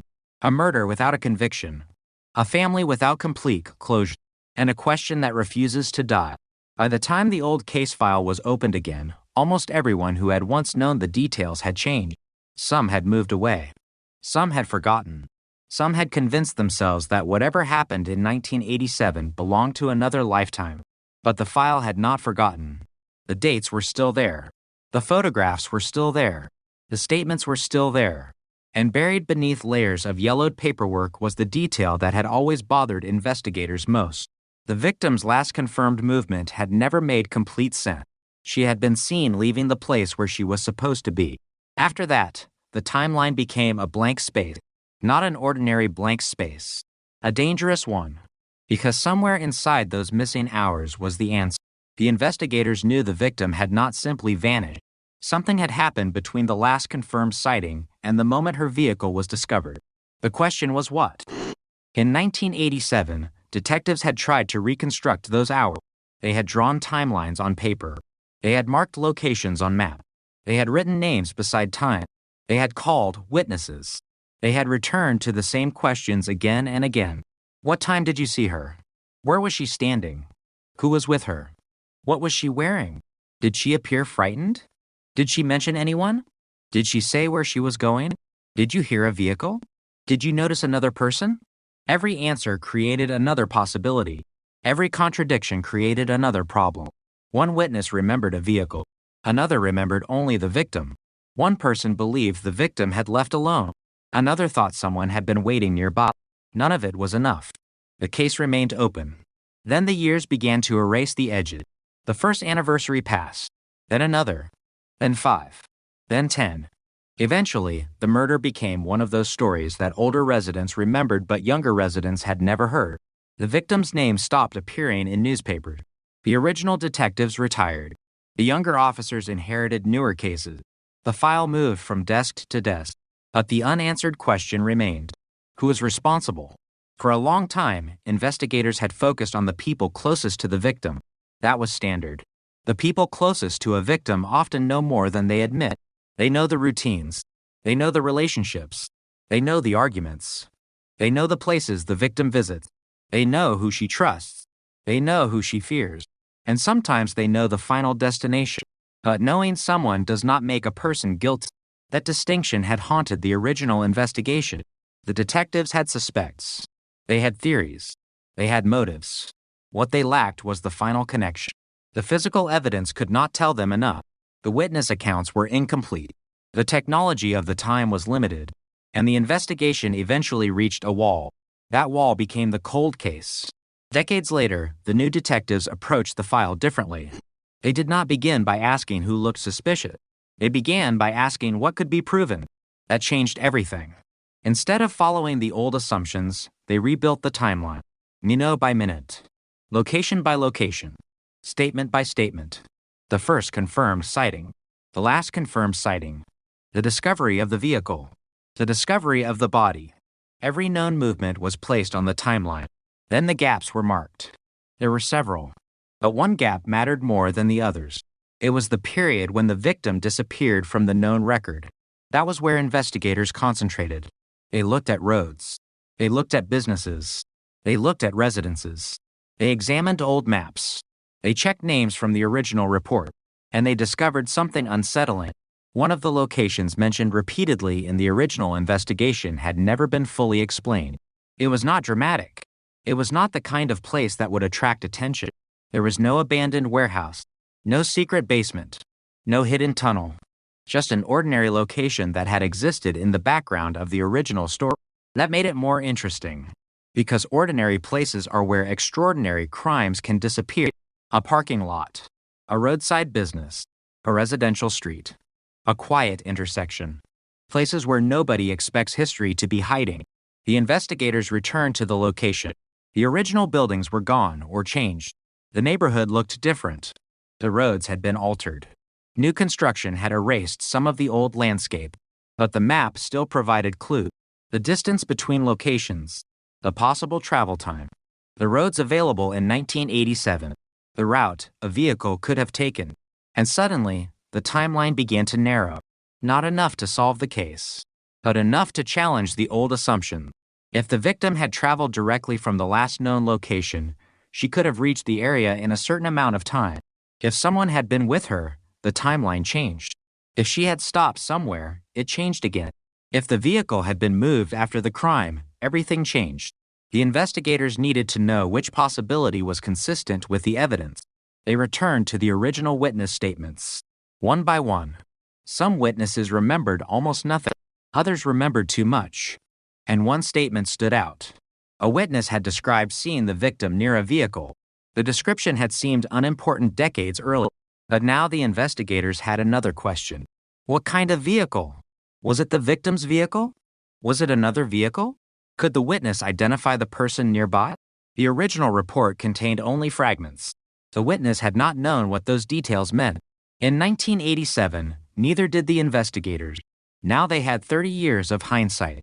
That changed the meaning of old information. A detail that once seemed meaningless could suddenly become significant. The investigators began comparing the statement with other evidence. The vehicle, the timeline, the location, the known relationships. Nothing immediately solved the murder, but the pieces were beginning to point in the same direction. That was enough to keep going. Cold case investigations often depend on persistence more than drama. There is no single moment when the entire truth suddenly appears. Instead, investigators spend hours looking at information that everyone else has already seen. They read the same paragraph. Then they read it again. They notice a name. They look up the name. They find another report. That report contains another name. That name leads to another interview. And suddenly, a 30-year-old case begins moving. That was what happened here. The investigation became a chain. One detail connected to another. One witness connected to another. One location connected to another. And eventually, the investigators returned to the person they believed had been overlooked. Not necessarily the most obvious suspect. Not necessarily the person who had appeared most suspicious in 1987. Someone else. Someone whose connection to the victim had been considered peripheral. Someone whose name had appeared in the original records but had never become central. The new investigators wanted to know why.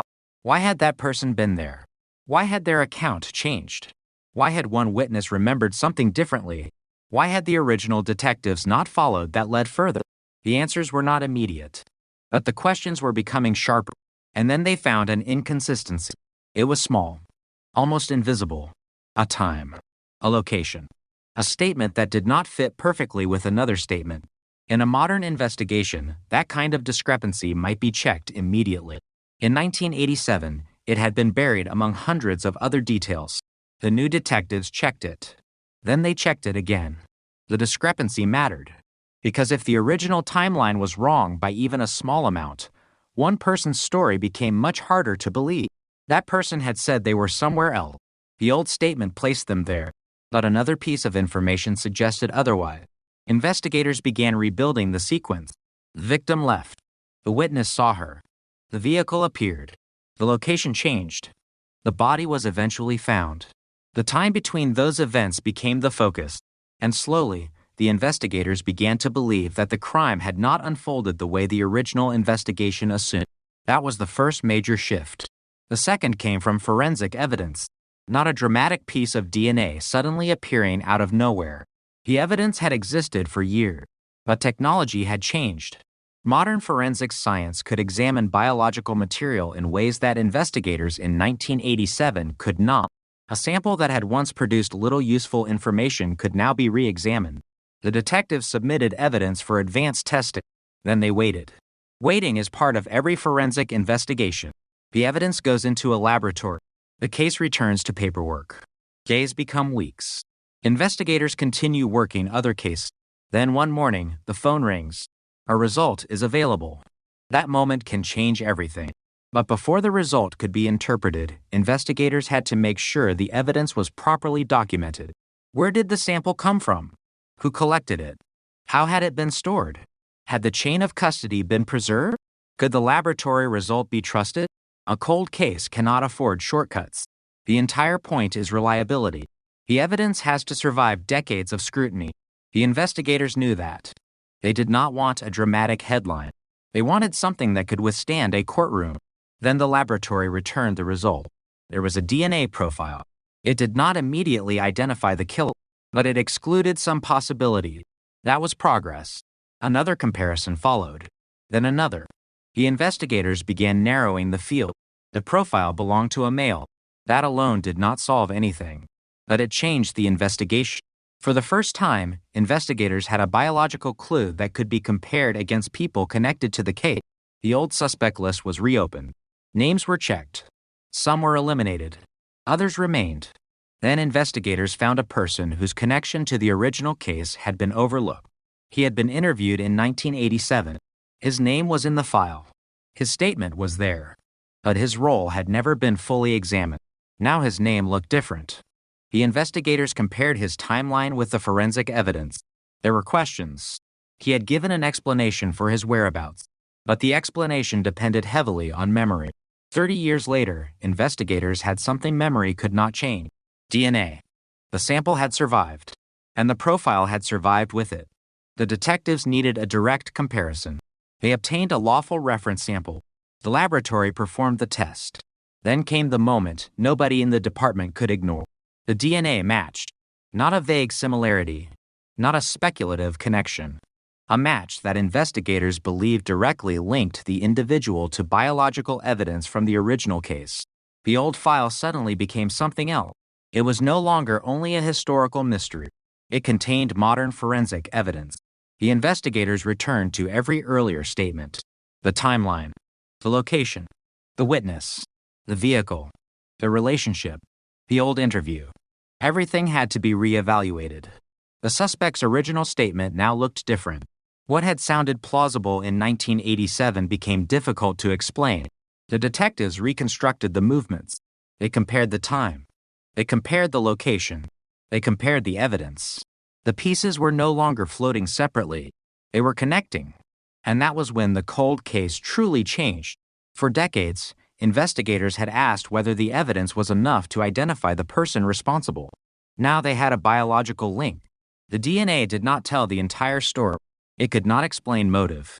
It could not describe the conversation between the victim and the suspect.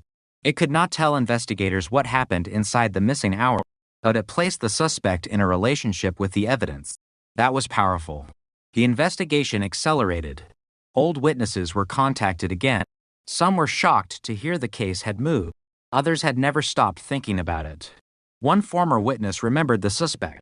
Another remembered a vehicle. Another remembered an argument. Each memory was evaluated carefully. The investigators were no longer searching randomly. They had a target. They had evidence. And they had a timeline. But there was still one question. Why? Why would someone connected to the victim commit the crime? Why had the victim trusted the person? Why had the suspect's original story survived for so long? The answers began to emerge through old records. There had been tension. There had been financial pressure. There had been personal conflict. But none of those details mattered as much as the evidence itself. The detectives did not need a perfect motive. They needed proof. And the proof was becoming stronger. The cold case had survived because the original investigation lacked the technology to connect the suspect to the evidence. Now technology had closed that gap. The investigators looked at the DNA result again. They knew what it meant. They also knew what it did not mean. A match could connect a person to evidence. It could not automatically explain when or how the biological material had been deposited. Context mattered. That was why the rest of the investigation was still necessary. The DNA was one piece. The timeline was another. The witness statements were another. The old inconsistencies were another. Together, they created a picture, and the picture was becoming difficult to ignore. The person connected to the biological evidence had once told investigators a story. That story had survived for decades. Now the forensic evidence challenged it. The detectives went back to the original interview. They read the words slowly. They compared them with what they knew now. Then they asked the question that had haunted the case since 1987. What if the answer had been sitting inside this file the entire time? What if the investigators had been looking at the right person but simply lacked the evidence needed to prove it? What if the cold case had not been impossible? What if it had only been waiting for science to catch up? The possibility was enough to change the atmosphere inside the investigation. The file that had once gathered dust was now moving rapidly. Phones began ringing. Reports were updated. Laboratory results were attached. Detectives prepared the case for prosecutors. And for the first time in decades, the word arrest entered the investigation.